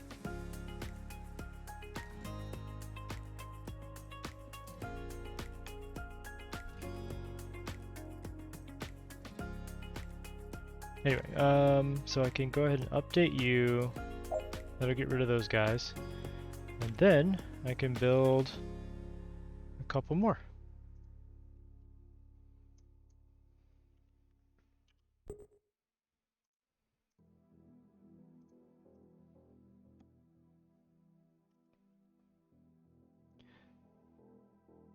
Are you saying you prefer finite resources where you can run out, or you prefer the infinite resource? Oh yeah, okay.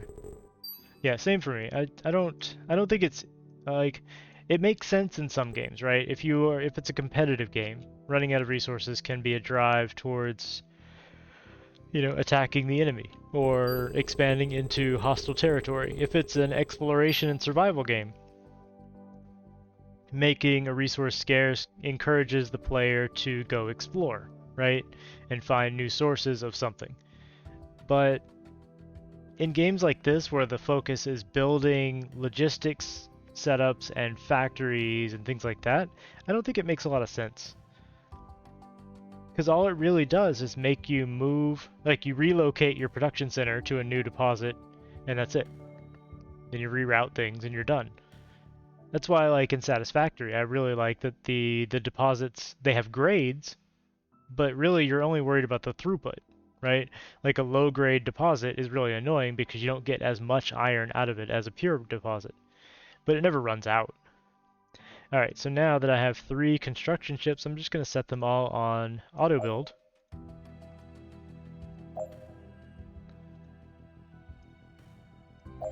And now I can just I can build stuff. So why don't we go start harvesting oil, because you can see these Jupiter colonists want plastic plates as their resource. So why don't I mean, we liked the modules. I'll do another module station here just to show that off a little bit more. Library. It doesn't matter what station core you use as long as it has these hatches. These hatches are what indicate to the game you can attach something on there. It's a little bit finicky too about how it picks what you can attach a module to. But now that I've put this down, watch what happens. Boom. Our ships immediately warp in. Now those two warped in and realized that they didn't have any materials, so they ran off and got some, and now they're building it. I had to do nothing. All I had to do was put it down. Isn't that great? Right, let's get you out of the way. By the way, the hotkey to move a ship out of the way if it's in your way for like building or planning is X. So if I just hover the mouse over the ship and hit X, it'll move. Isn't that great? I like it. That was my suggestion, that's why I keep mentioning it. and then Teos, he just like did it that night. Pretty good. Alright, module. Let's see. Let's do resource, no, not resource storage. So we really want to do oil, liquid storage, right? And then they're just going to start building that if I wasn't on pause, but since I am on pause, they're not going to start yet. And then below that, I want to do a plastic plate factory horizontal. Yeah, I think I'm going to do the horizontal one because I can modify this to be scalable out in both directions. No tech fabricator, right? I don't have plastic plates yet. So we need to be able to harvest oil. Extract energy from oil is a prerequisite, and then plastic plates. To get the machine, so it said I didn't have the technology for fabricators, but you cannot research machines. This is something I've seen trip people up. They're like, hey, well, it says I need fabricators and I can't research this. I'm clicking it and nothing's happening. To get this technology, you have to research one of its products. So in order to get fabricator, I have to research something that the fabricator makes, which is plastic plates or, I don't know, circuits, things like that. It's not obvious, right? So I'm going to let that research go through. You can see how quickly it's running. Technology unlocked. I love this. The trio of construction cannon ships. It's great. They just print them out so fast.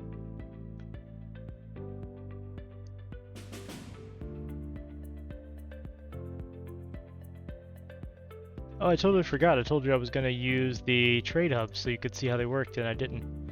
I'll do it for the oil. Trade hubs are great. You'll like them. Here, we'll go ahead and set one up. So if I do this and find this little trade hub module here, you don't have to use the module. I'm doing it for simplicity. This trade hub, once it has power,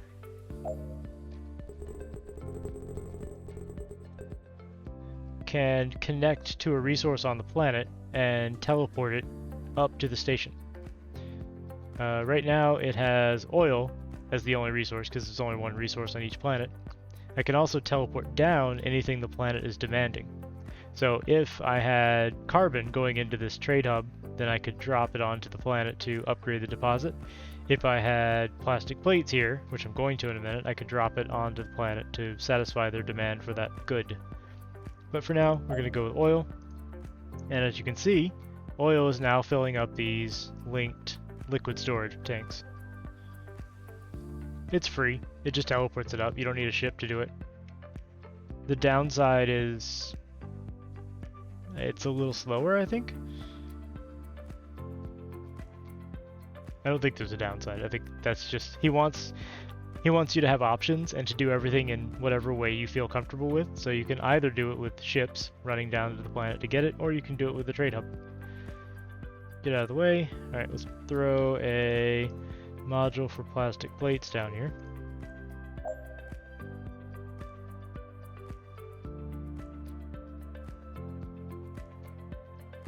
This will be interesting because I think you'll get to see why he's going to disable the tubes launching things into space. Yeah. So people were frustrated that they would build this nice module and then it would just throw everything into space until they built the next one. So he's made it so that these will simply stop if it would throw it out into space. I think that's toggleable, but yeah, that's the thing.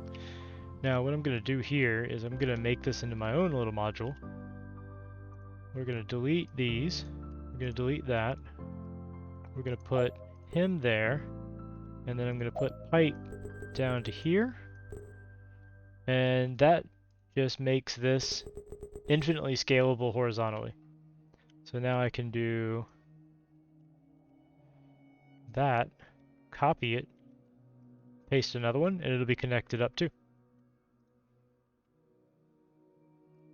So now, however many plastic plates I need, I can just paste these modules downwards. I really like the module system. I like building my own station sometimes too, but I really like the module system. Yeah, it can be frustrating. But with infinite resources, you can always make more, right? And now let's go overboard. Why don't I build 2 more? Alright, you gotta get out of the way, sir. Yeah, I think there's a bug there because the ships are supposed to move out of the way if you attempt to build over them as well. And did you see that? So even though I had moved that ship, I think it still thought it was down here because when I placed this, it moved from over here. Strange behavior. But this is half the reason I stream this game, is just to find bugs and clip them on my channel and send them to the developer. It's kind of fun. So now we have, yeah, we have a lot of modules making plastic plates now. Let's collect them all. So, going to build a resource zone here. Is that on the right? Yeah, plastic plates. So when I place that, it should automatically have plastic plates set up. Now there's not a good module for what I need to do here. And that's where custom modules come in. You can make your own. I haven't yet because I wasn't sure if the system was going to change. But I've been using, where are they? There, these guys. So these are just tube modules.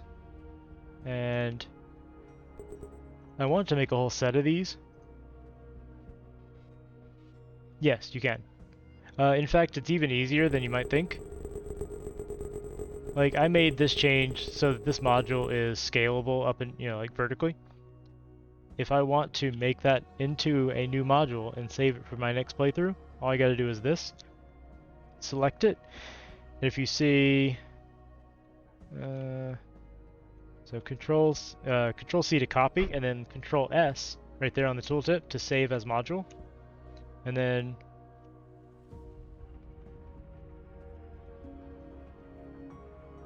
vertical plastic plate scalable. There it is. That's my module.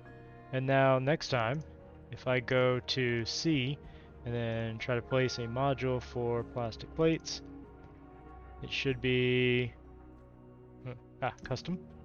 No, it's not showing up. Oh, it's there. It's not showing up under plastic plates. I think the resource filter doesn't work for customs. But you can see this is a module that I built in my own in my last playthrough for quantum storage. So it's just got an array of 9 quantum storage, so this module holds 900 resources instead of, I don't know, what, 60 or 80 or whatever that is. Now look, see, these are just dumping them out into space right now. I gotta fix that, but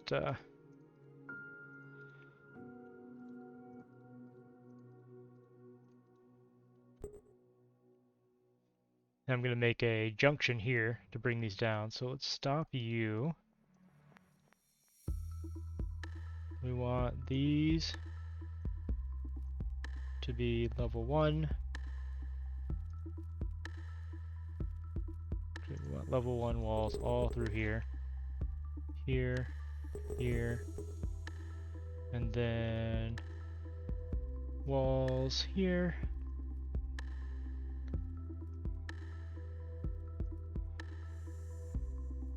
Also, of use when you are designing your own modules or stations, keep in mind there is a hard speed limit of items through tubes of 2 items per second.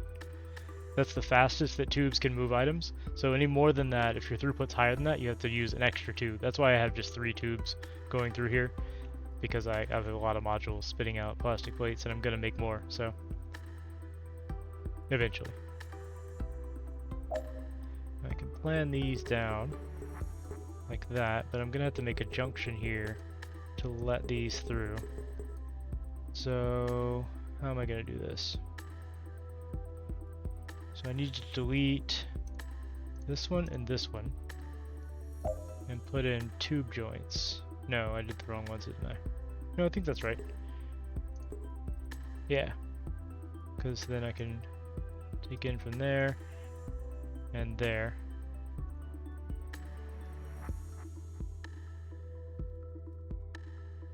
Hang on, I'm confusing myself.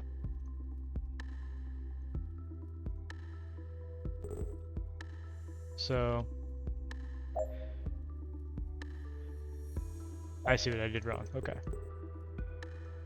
Because this tube needs to go through these two in order to connect to here and then head down. This one needs to go through that one to connect here and then go down, and it doesn't go that way. And this one doesn't need a junction, it's just going to go down.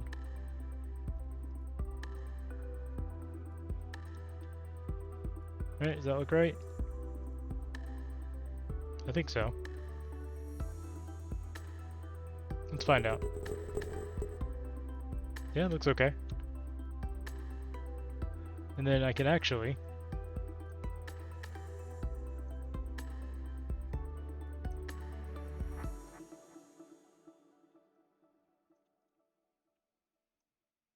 just copy that junction, paste it here, and then put the tubes in.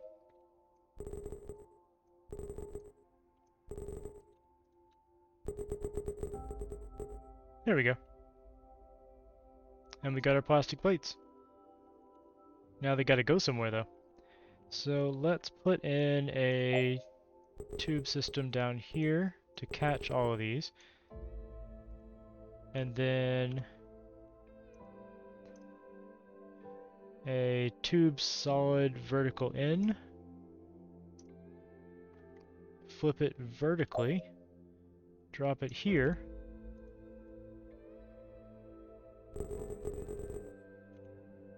And connect these up. Then we tell this that we're exporting plastic plates. And you can see over here, the storage is filling and their demand is going down.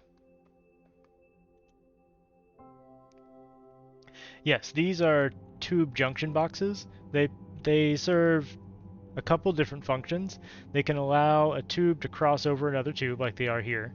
They can also, the way I used them here, they can allow a pipe to cross a tube. And they can allow a pipe to cross another pipe. If you build them next to pipes, they make a pipe junction like that. And so, in theory, that pipe would not interact with that pipe at a junction. So, very useful. There's only one plane that you build things on. You can't go 3D like in Satisfactory or something, so it's difficult sometimes to route things around each other.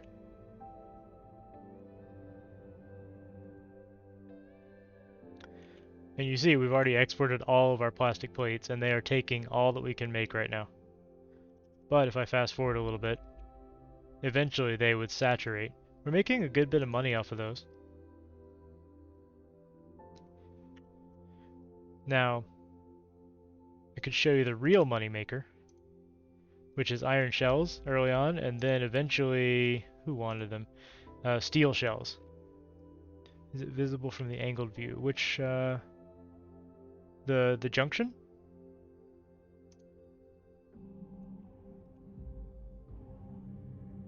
Sort of. You can angle the view like that. You can sort of tell, but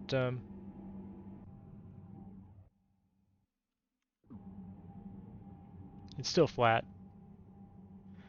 They don't really, like the items don't actually go through the junction either, they teleport through. So you can see, watch the speed. When it comes in here, it goes out there. When an item comes in here, it just immediately pops out the other side. It doesn't travel through here. These are like tiny teleport nodes on the back end.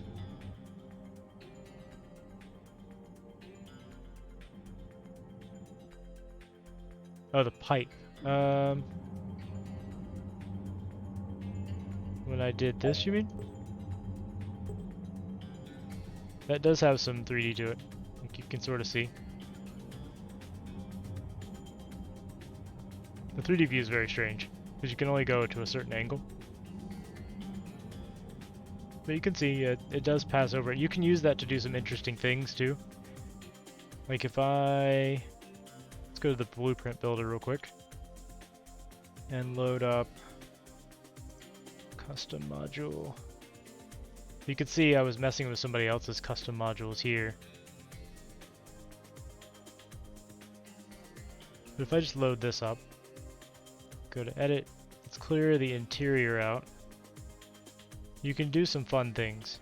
Like if I had two pipes I wanted to run side by side, it doesn't really work out because they connect up immediately. But what you can do, see if I can do this right.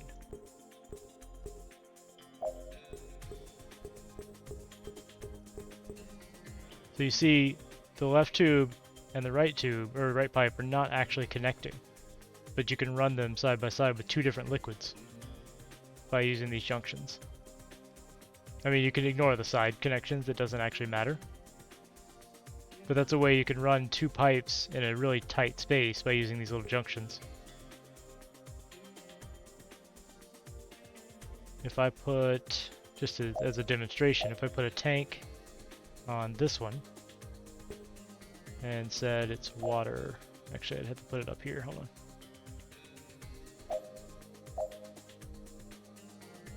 Let's say you are a water tank and this one over here is an oil tank. And if I did something like pipe to here and pipe to there, let's save that.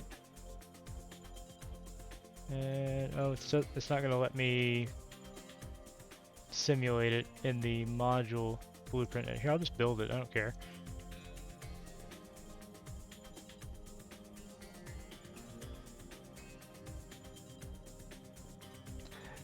The module blueprint editor doesn't have the simulate function that the ship one does, and the factory. Like for a station, I don't know, whatever, I can simulate this as if it has material in it, but I can't do that for the module for some reason. So you can see these two pipes are separate. This has the blue dot for water. This has the black dot for oil. If I instead did that, tried to do it this way, like I ran the oil pipe down and now I run the water pipe down, they're all just oil pipes now because they connect up. So it is a way to run things in a tight space if you need to, because there are some machines that require two different liquids and it can be very different or very difficult to fit everything in. For example, making nanites, I think. Tier 2 nanites? Yeah. Tier 2 nanites require Tier 1 nanites plus hydrogen in a refinery. So, running two liquids to several different refineries is very difficult sometimes. Especially if you're playing on smaller station sizes. Okay, well we're making some good money there. Why don't I start building to meet these guys' demands? So Saturn really wants iron shells. I'm going to keep using the blueprint or the modules for now. I kind of want to make a new version of this station core that has the actual core in the middle and has some batteries. Why don't I do that? Let's copy this. Because I have to put batteries on it every time. Let's see. Wish there was an easy way to move that. I can delete the middle. Can I copy this and just overwrite it? I don't think it's going to let me.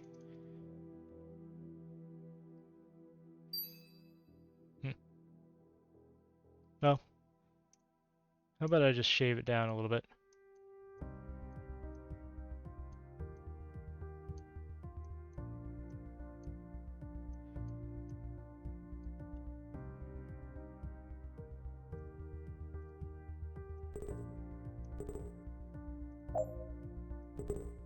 Oops.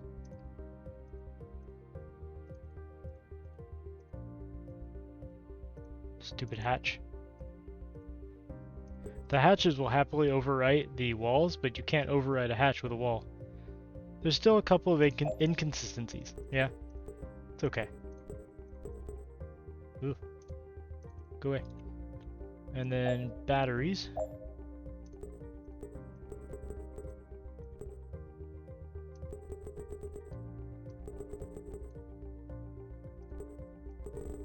There. New station core. I like it. Let's build one. If I just drop that down, suddenly things show up to print it out. And then other things show up to charge it. I love it. I love the auto behaviors. Alright, let's make iron shells. So, resource filter, iron shell. It doesn't have any... Oh, there we go. I was gonna say it doesn't have any modules, but that was on. I was on custom modules. So we can see that it can be made through Fabricator 2S vertical, which is 2 solid materials, or 2S horizontal. I don't want it here. Yeah, editing is very easy. He did a great job on the editor. I like the ability to simulate the factories too. Like you run the simulation on. Well, that's not a good example. There's nothing there to simulate. Run the simulation, and it shows you how quickly the resource is going to be eaten up, and you can set the tech bubble to either your current or your maximum attainable. So if I run it on current, which is what we're on now, then it shows you how quickly everything's going to be eaten up with your current tech. This lets you plan for whatever the maximum attainable technology level is, so you can, super optimize your factories. It's a really nice Really nice feature. I just noticed that we have some demands for plastic plates all over the place. But I don't think I set the storage here as supply. Not that they have any extra right now, but I'm going to go ahead and set up the trade routes so that once they do have some, they will take them out there. Okay, back to what I was doing. If you watch me for any length of time, you'll find out that I have a very short attention span. Very easily distracted. So we'll go with a resource zone, I think. I had a custom version of these, but I don't think it made it through the last couple updates. Essentially, I had a custom version that would do the same sort of scaling, but out horizontally. I may just rebuild that.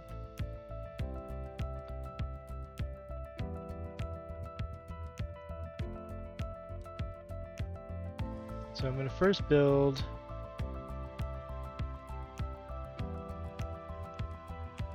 trying to decide how I want this to look and how I want the resources to flow. This is going to contain iron ingots. And before somebody delivers them, I'm going to close off this to space because somebody's going to deliver them pretty quickly once I do... Gotta set it as a demand zone. This is why he's removing the supply demand thing. It'll just be trade or not, because everybody forgets it, everybody complains about it.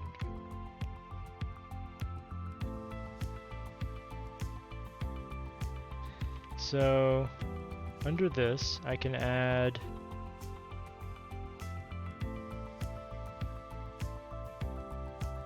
that looks like the final product is going out to the right, and this one the final product is going down. I think this will be easier to expand out.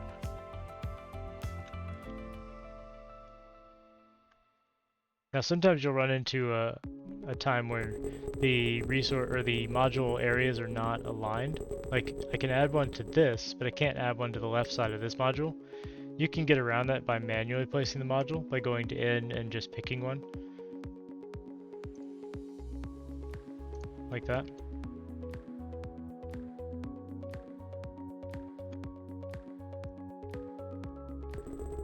So these, oh, these just need iron ingots. Never mind. I didn't need to do that.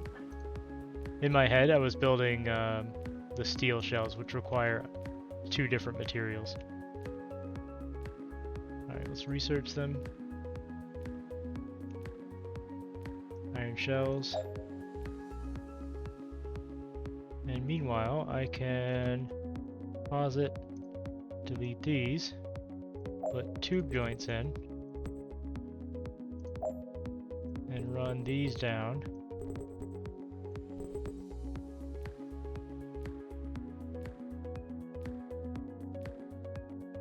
Copy this. Basically doing the same thing as the plastic plates.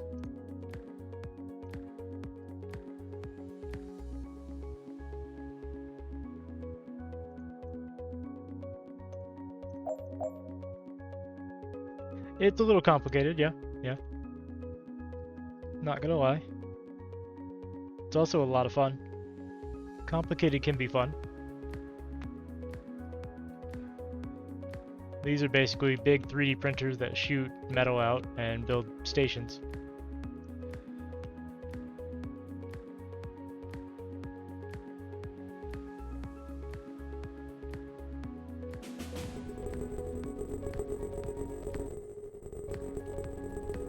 And it's now just throwing my goods out into space. Alright, let's stop that.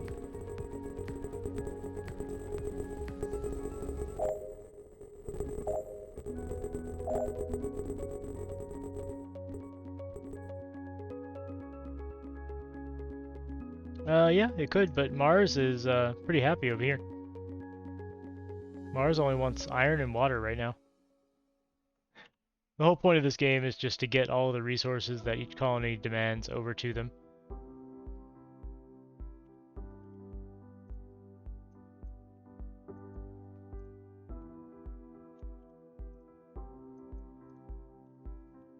Let's see. Alright, now I need to collect all these.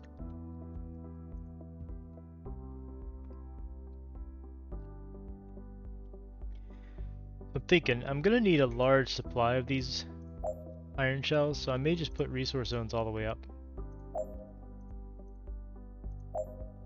I know last time I put tubes all the way down, but I think this will be fine. This will give me a large supply of them to use for upgrading. Because not only do the people on Saturn want these, but they are demanded elsewhere pretty often in my experience.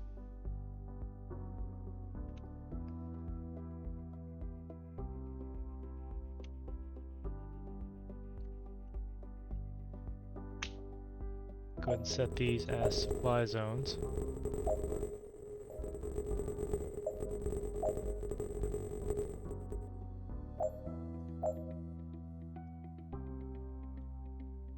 Yep. Gotta have a lot of guns, or a lot of ammo rather. Very important to have tons and tons of ammo.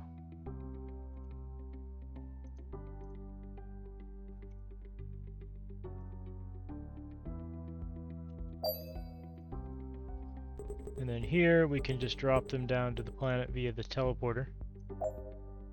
And that'll make these Saturn people happy. I don't know why they demand so much ammunition. We don't actually ask questions like that.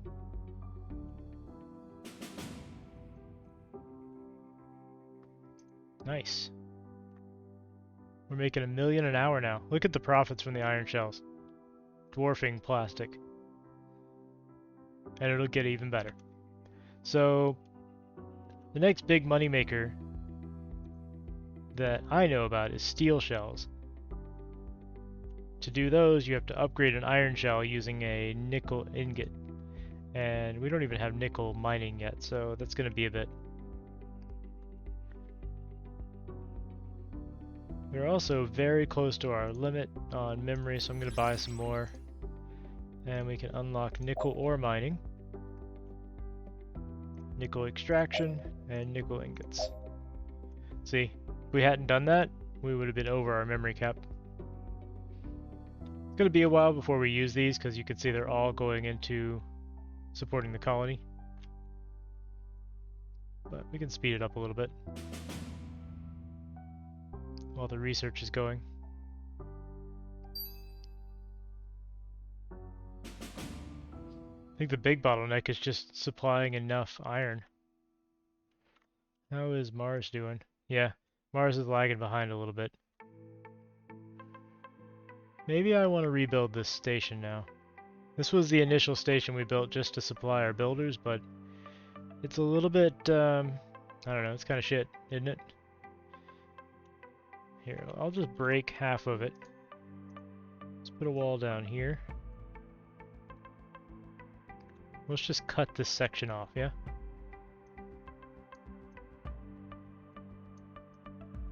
Goodbye.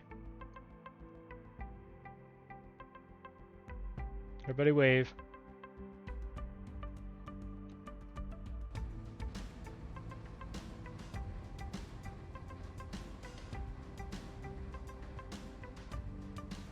Let's make a module attachment point. So from what I've found in testing this out, he doesn't have it documented anywhere. You can attach modules this way with a three wide hatch. See, now that I've put that there, oops, there's a module attachment point. Or there's another configuration where you have, see if I can remember it. You have, hold on. 2 wide wall with a hatch on top. I don't know why he has these very specific patterns where they can attach, but I think that's the way it goes. No?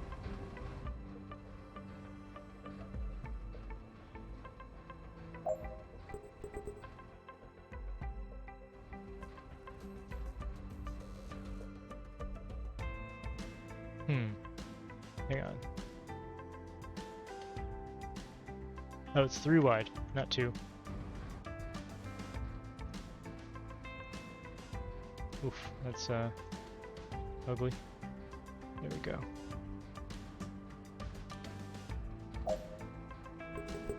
So you can either do a 3-wide hatch like that, or you can do a 3-wide corridor with hatches on either side, and it connects in. Don't ask me why, but those are the two patterns that I know about that are viable module attachment points. If I get rid of that, there. You can have that pattern right there, or that. Those are the only two I've found. Anyway, I'm going to attach on a resource zone here. We're basically going to do the same thing we did for copper up here. So, I don't know why I had it set on... What are they building? This is definitely not what I clicked. I don't know what that is, but let's just remove that. Early access, folks. Gotta love it. Because I clicked a resource zone. Anyway, clear that. Let's go to iron, resource zone, place. Ah, they're doing it right this time. No, they're not. What is that? Why are they trying to put an extractor in my resource zone? Alright, well, we'll just get rid of it. There we go. That's a strange bug. And I don't know why it's doing that. Up here, we're going to put an iron ore resource zone.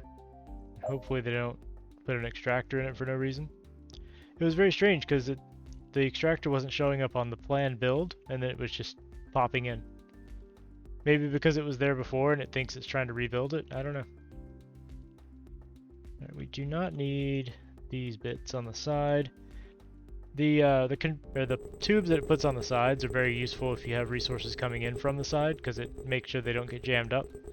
But we don't, so I don't need them. Nor do I need these from the top. We have a shortage of iron right now.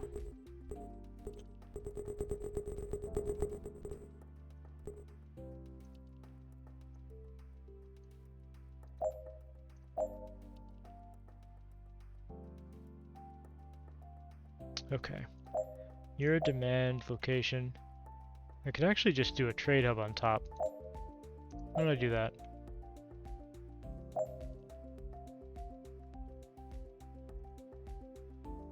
So, trade hub solid vertical out.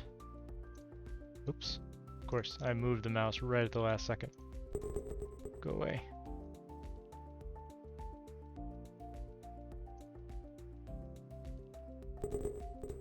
You.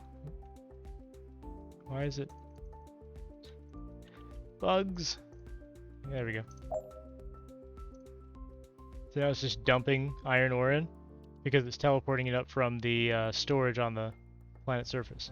I guess I do need these top two pneumo tubes now. They spread it out a little bit.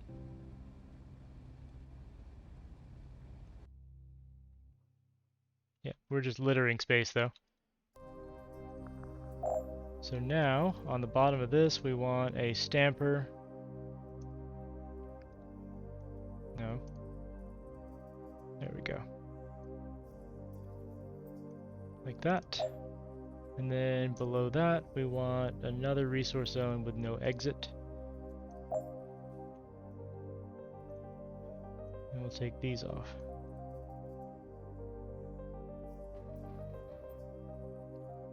And that is an iron stack made out of modules.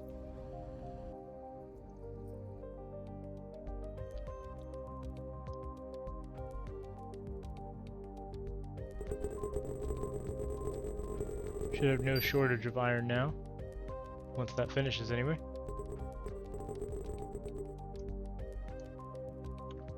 And we can set this to supply. Look at him gobble it up, Jesus. Yeah, we're getting a lot more done now. I started with basically nothing, so it took a while to get to the point where I could even get basic resources. But now we're doing some good work. Now, that that's complete, I can select this entire thing, except for the trade module. You can only have one trade module attached to a deposit at a time. Oh, really? Get out of the way. So I'll have to find another solution for that, but I have an idea.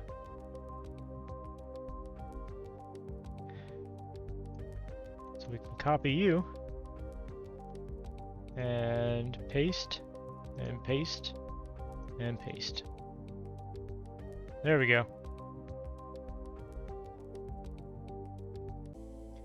Now I can share the contents or the output of this trade module across all of these, but it's only ever going to give me 4 per second, which is the rate of this deposit, until I upgrade the deposit.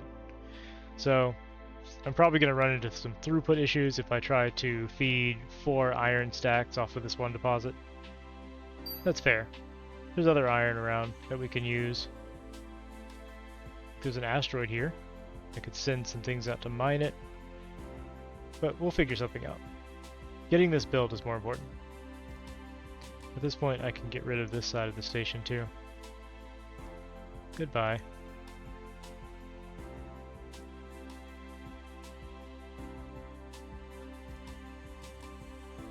My poor station.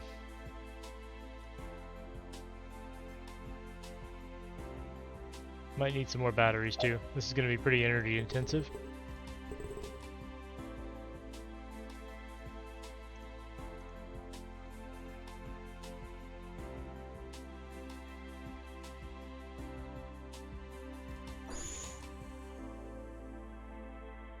Mist, thank you for the resub. How you doing? Excuse me. How you doing tonight?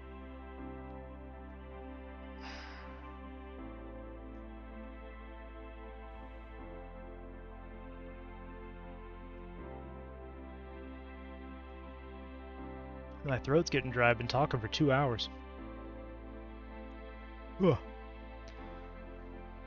Doing good? Good. It's good to hear. You guys staying warm? I know it's getting cold today. We're supposed to get some nasty weather. Let me see what it looks like outside.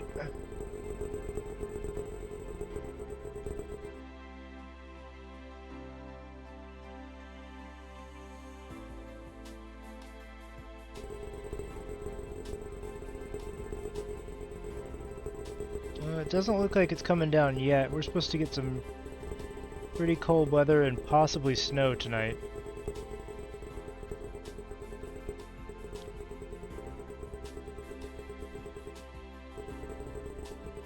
Now this is about as large as I usually make my stations, and this should handle any need I have. Supply. You had snow again today, yeah. Stay warm, drink lots of hot cocoa. Get a big warm blanket.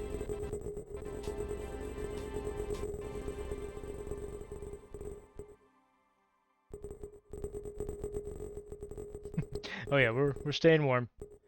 We're pretty comfortable. Don't worry. Alright, so here's what I have planned for this. I can do... Actually, you know what? Let's get rid of the trade node. I don't really need this, because I have a pretty big fleet of these trade ships. We could just truck everything in. I'll build 2 more.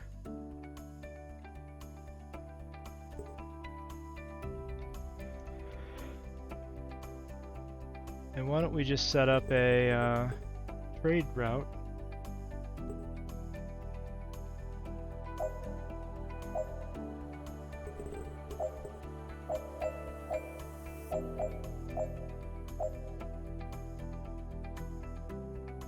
Deposit to demand. And now our trade ships will start filling that up.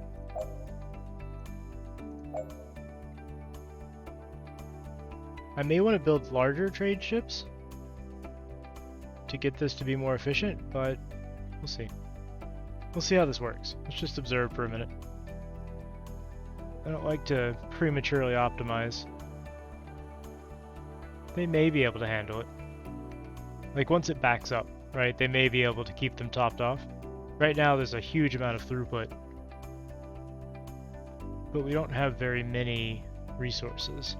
I could throw down a mining ship and use it for one of the very few things that mining ships still do.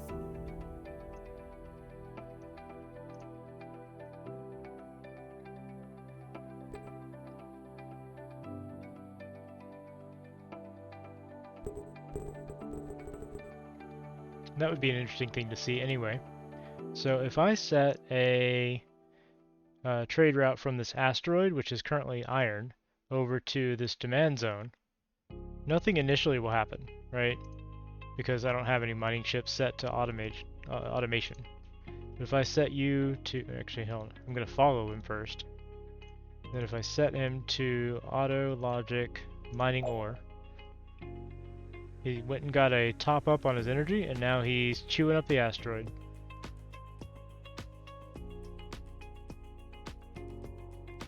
It's not fast, but it's extra.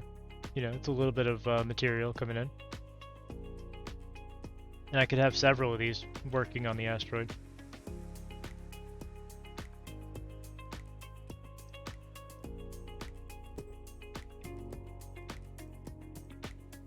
And you can see now that things are humming along, I can build things pretty easily. And suddenly we're able to scale out really large.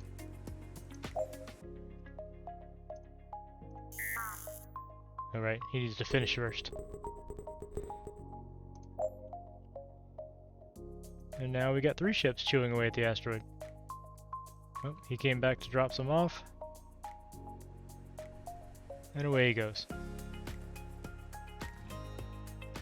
This asteroid does replenish itself, and eventually some of them change material. I think the one around Earth always is iron, just to make sure you have a steady source of iron somewhere in here. But other ones can change over time. Like this one appears to be silicon now. And carbon. It's 2 different materials. Interesting. But yeah, that's a steady stream of extra ore from them. And, I mean, we're building up a respectable supply down here. I'm just going to let this run for a little while and see how it works, while I work on the nickel mining. So over here, we're making our shells, and we've got quite a bit backed up because we've now saturated their demand. In retrospect, this may have been overkill. But, I mean, who cares? Overkill's okay. Let's see. Now, let's just go through here, do resource zone down. We set this to nickel. Then we'll do here, we'll do a nickel extraction station. Here we'll do a nickel storage. Oops. Here we'll do a nickel ingot stamper. And a nickel ingot storage.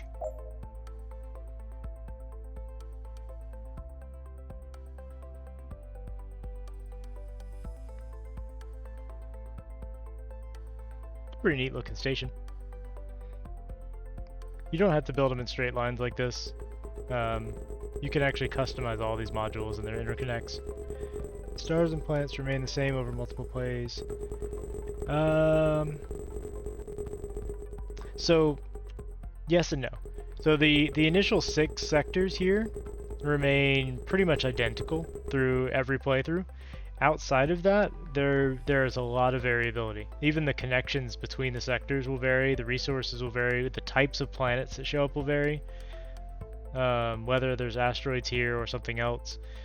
Everything outside of this section is procedurally generated to a certain degree. He has some safeguards in place which attempt to make sure that you can access all available resources without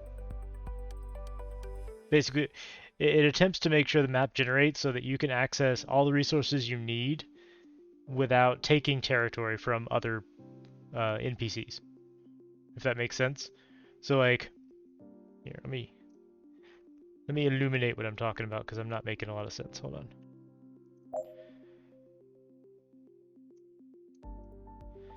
Let me fill you up.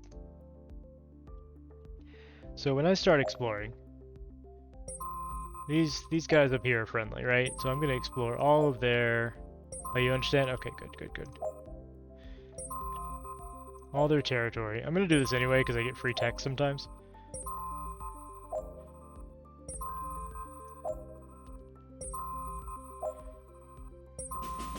There we go. Carbon ingot extraction. That's not bad. I wanted to upgrade our power station anyway.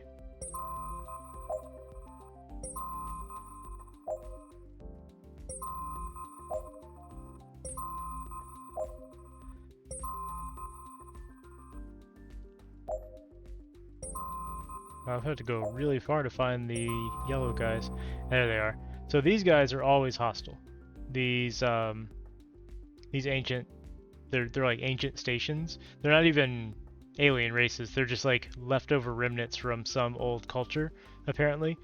They're always hostile. And in the next patch, I can hear you. In the next patch, there's going to be an option to go completely peaceful. So it's not a big deal. He's like a lot of people have requested that, including me, because sometimes I just want a chill game. So if I jumped my ship in there, in fact I will just to show you, it'll immediately attack me.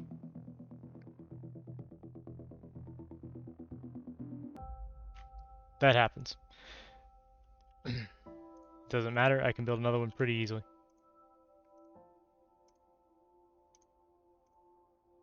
But every area that is not covered by an alien should have resources that are accessible, and the safeguard in the map generation makes sure you have enough to be able to supply the raw materials to meet all of the eventual colony demands.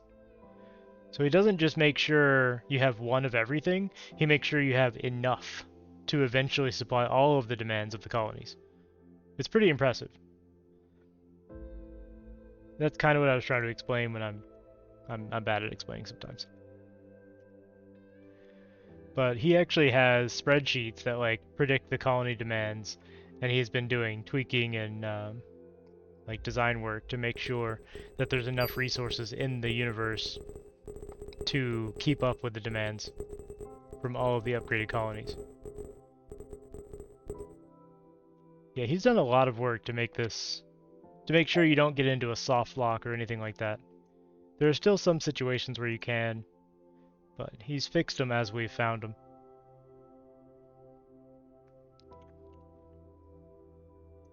Let's go see what the red guys are up to.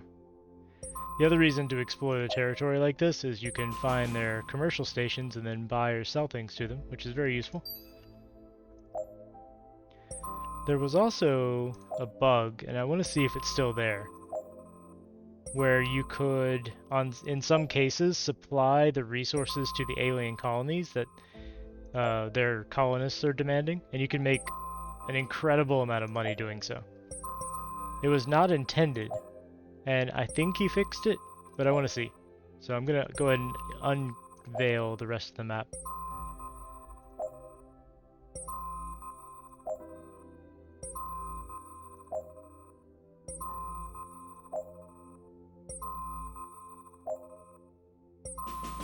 Hello, nickel ingots, faster stamping.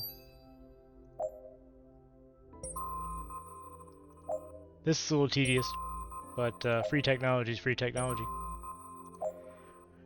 I think he toned it down a little bit in the new patch too, because some people found a way to exploit this to just basically get infinite technology. Not infinite really, but a lot. Like they could fill out half their tech tree with this. Because at one point he had tied... Oh, I went into the bad sector. Whoops. Let's see if we can get out. I doubt it. I did the bad thing.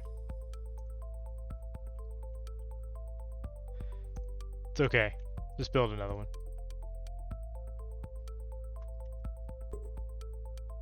It just takes seconds anyway. You can see there's a lot more happening now, so my computer can only go up to about times 20 speed, whereas before it was hovering around times 30.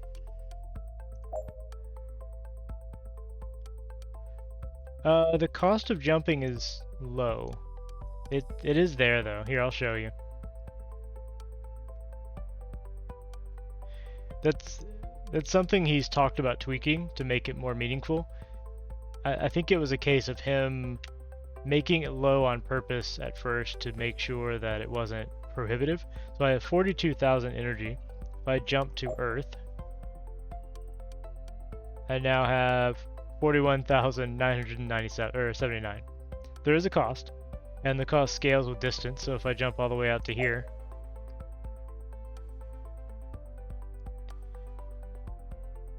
if you saw, this battery ticked down while the drive was charging. So the way it works is it sucks energy out of these batteries into the drive in proportion to the distance you're traveling. But that only cost me like 100 and something. It's a very, very tiny cost. And I think he's going to make it more meaningful and more impactful later on. The reason I say that is because there are researches to reduce the jump cost, but there's no reason to take them right now. Hyperjump optimization, you can drop it down to 50%, but why would anybody ever do it right now?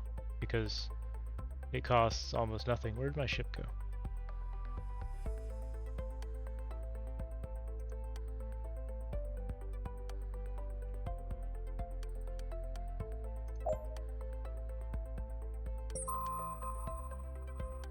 These guys give me a lot of trouble because I am red-green colorblind, and telling green from yellow for me is kind of difficult. I got into a lot of trouble when I first started playing. I can sort of tell now with practice, but I kept jumping into the yellow sectors.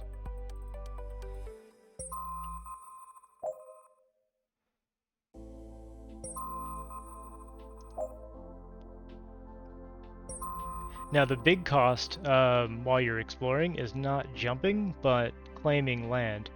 So to demonstrate that, if I claim this sector, right, this empty sector, that's 10,000 megawatts. That's a good portion. Each of these batteries, yeah, it's 1,000. So yeah, 10 of my batteries just went dead. But if I jump over here to this 2-star world, there's no way. That'd be 100 batteries worth on a single ship for these tier 1 batteries, which is why you need tier 2 batteries, which are somewhere. I can never remember where he put them. He reorganized the tech tree. I feel like I'm an old man complaining about how they reorganized the grocery store. So tier 2 batteries, I can show you what they do. Edit. Battery tier 2. It doesn't sound... Oh, there we go. Capacity 10,000. So one tier 2 battery is as big as 2 tier 1 batteries, but carries 10 times the amount. So 5 times the space energy density. And then the tier 3, the plasma batteries, each hold 100,000 megawatts, or whatever the energy unit is. 1 megawatt is 1 EC. It's equivalent right now, but he's removing money, so that doesn't track. It's hard to talk about things when you know things are going to change so drastically. The downside to using those, though, is they require advanced materials. These batteries require gold instead of iron. These batteries require titanium gold composites. So production chains get a little bit crazy later on. Like if I revert this and close it out and show you, like there was that colony that required multi-tools. It's not too bad. It requires mechanical parts and circuits. Mechanical parts require steel plates and copper ingots. And then circuits are plastic plates and copper ingots. Not too bad, right? If we look at one of the top tier things, like a terraformer. Terraformers require water purifiers and oxygenators. Oxygenators require engines and coolant. Engines require mechanical parts tier 3 and nanites tier 2. Mechanical parts, you see what I'm saying? It gets pretty crazy. It's a lot of fun automating these things.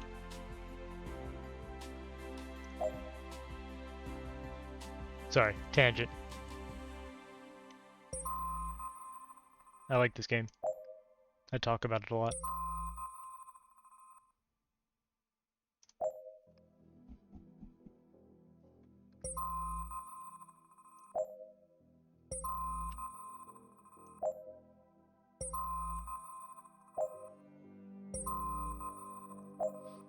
It's a weirdly charming game, because I haven't seen any other game like this do... I don't know, like, the ships have gravity. Why? Why do the ships have gravity? Why do things fall down? I don't know, but they do, and it's kind of fun. Most space games like this try to be ultra realistic and make everything 0G, or they just ignore the gravity thing entirely and do a top-down view. There's no reason it needs gravity.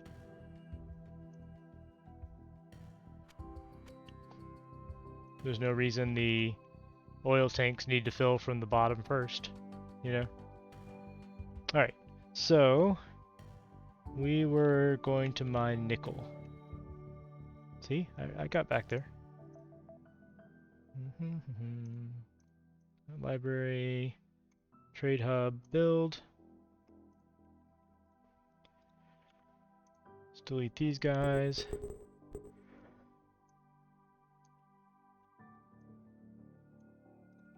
And close this off. Oh, it already is good. Trade hub is going to import nickel ore. These guys are already set to process nickel. Now, did we get nickel ingots too? Don't recall. We did, good. We actually have quite a high level of technology for nickel ingots because of the exploration unlocks. Let's go ahead and set this guy back to building.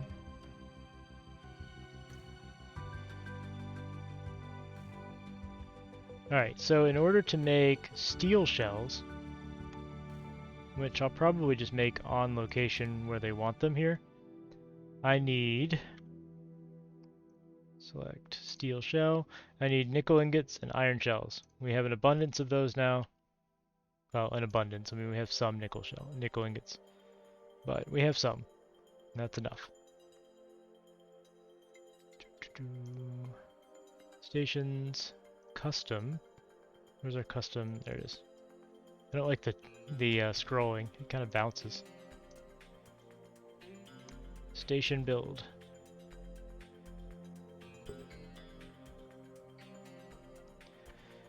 I'm probably going to be wrapping up here in about 20 to 30 minutes, just because I need to see to dinner and make sure the wife is doing okay, and then check outside to see how we're doing on weather.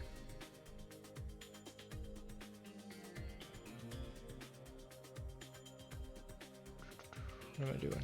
I need modules. So we're gonna have to import. Yeah, exactly. Like I love, so like in Satisfactory, I will build a small section of a factory that has a specific input and output area, and then I'll just replicate that same design pattern over and over and over, right?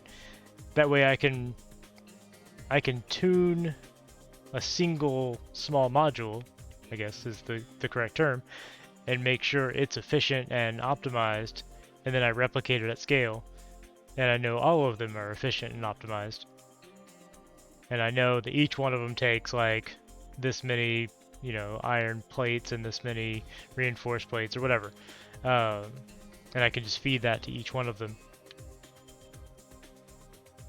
See, I go off on tangents again and again. I need to import nickel ingots. Demand. Do I want to do this from the top or the side? I'll do the nickel ingots from the top like that.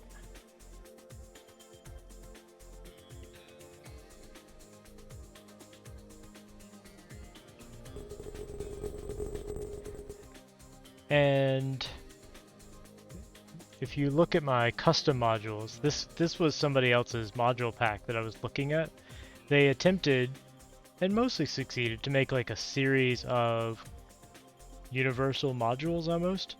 Like this is a trade hub that has solid and liquid out, so you could just drop this anywhere if you needed a solid or a liquid teleported here, right?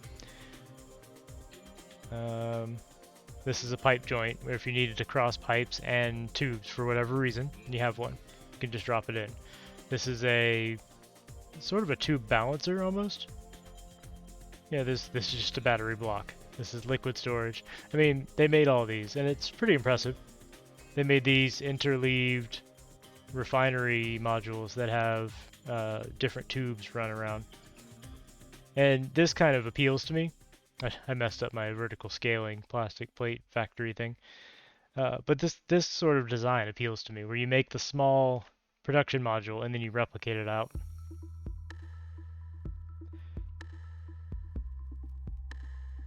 You get out of the way. Let's see. We need steel shells.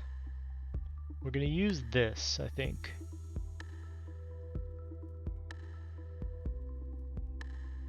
Sorry, I'm just going over how this is gonna look in my head. I think by far the more abundant material right now is iron shells. I've got to scale these one way or the other, I just don't know which one. I think I'm going to do vertical though. Hey Villain, thanks for stopping by, man. Thank you for the lurk, I appreciate it.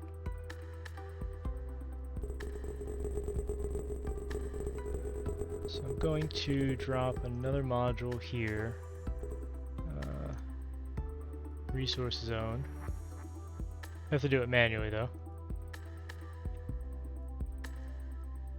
Downside of this station core design that I made.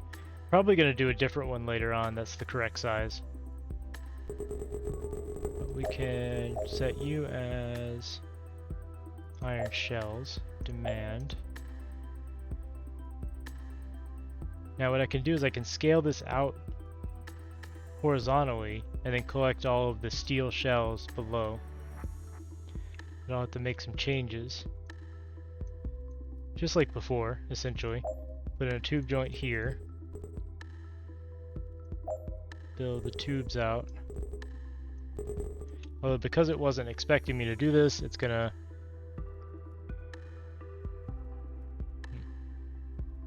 It's gonna be a little strange. Like I'll have to delete this. Set walls here. And then... I'm essentially changing the module attachment pattern to the other one so that I have hatches, and then I can build my pneumo tubes outwards. I think that'll do it.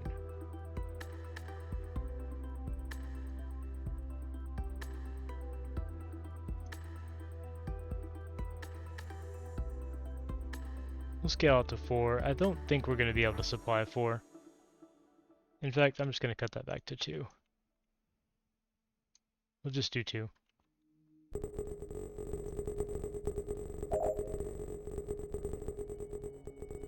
For now.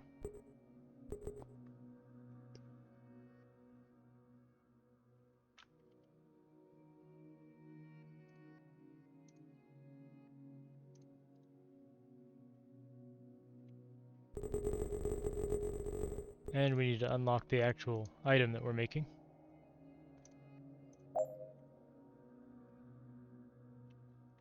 And set up the delivery. So we wanted nickel ingots. I need to set up the supply over here.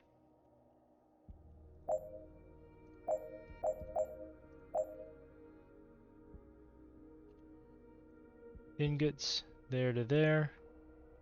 And we need steel shells, or sorry, iron shells from here to here. Now there is a way to teleport these materials directly over to the other station, and it has a maximum of 5 hops. So I may go and just knock that research out real quick, just to show you that before I have to go.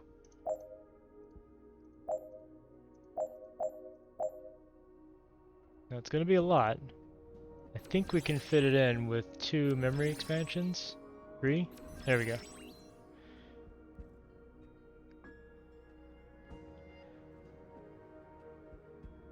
But there are teleport relays.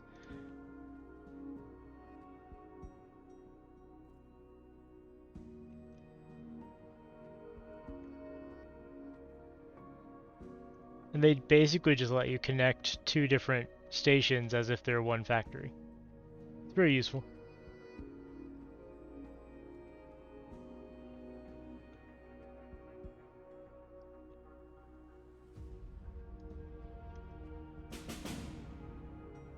I'm going to speed this up after I stop these from all falling out.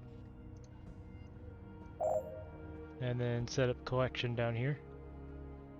So we need a resource zone for steel shells on supply. That goes to the right. And then another one here that has no exit.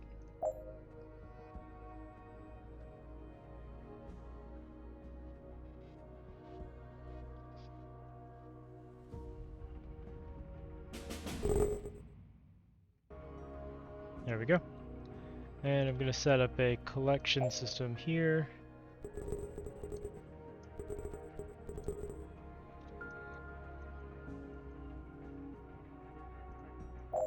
There we go. Steel shells. Many as we want.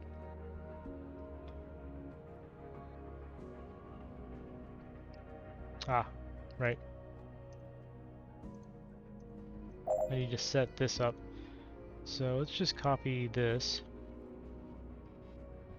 I could copy the whole thing and just modify it. Although I want this gone.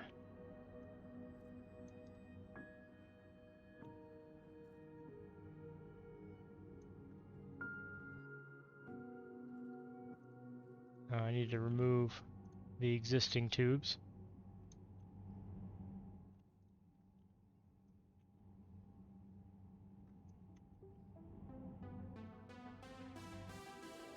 I thought he made this possible. I can't do it now?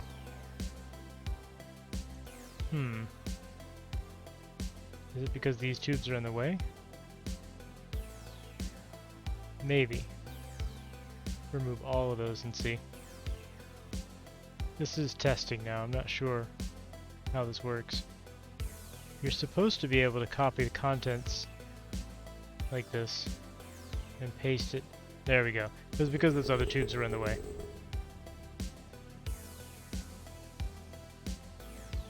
And we will put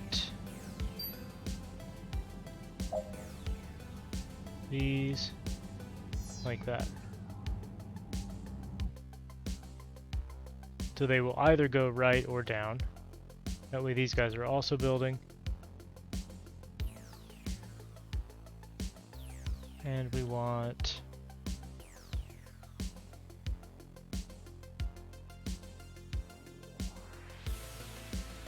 this guy put vertically, and he's gonna sell the shells. Now watch the profits from this. Yeah, steel shells are an easy early game moneymaker right there. That's just a little bit of nickel and a little bit of iron processed into a ammo basically, and then sold off.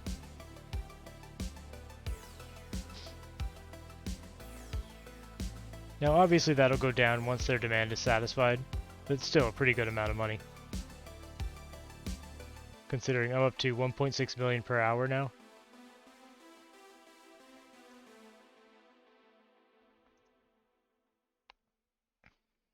And we just don't ask them what they're using all the ammunition for. None of our business, right?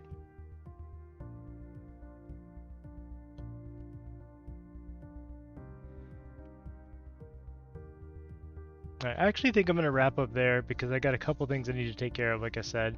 And I'm getting the it's wrapping up time signal from the wife. So I usually go for about 4 hours. Tonight I did about 3. I'm going to try to stream a little bit of the update tomorrow, like the changes, because he's supposed to upload it tonight sometime. Military Industrial Complex, exactly. It's just been kind of a running joke that the women of Saturn have like a cultural fascination with weaponry, and then we discovered like some of these people out here do as well. But it's usually different. It's always Saturn. Saturn always demands iron shells. It's really really easy to make money off of them early game. So yeah, tomorrow I'll try to do a video or a stream of some kind, just showcasing the changes. If I do a YouTube video, I'll just link it in the self-promotion channel or whatever. I think there's a self-promotion channel on the Discord. I don't know. If not, I'll link it anyway. If I end up streaming, I'll let you guys know. If you're followed, you'll get a pop-up anyway. But for now, I'm gonna save this, and I doubt I'll be able to continue this game in the next save because I think it's gonna be save breaking. He usually does a new beta branch every time he does a break, like a game breaking update that'll destroy your saves. We'll see. Anyway, for now, I'm gonna say good night. Stay safe, everybody, and thank you for coming out. Thank you for all the chat. Thank you so much, Mist, if you're still around, for the resub. I really appreciate it. It really helps me out. And have a good one. I'll be, if I don't stream tomorrow, I'll be live on Friday with Dwarf Fortress, which should be a lot of fun. So, I'll see you guys later. Have a good night.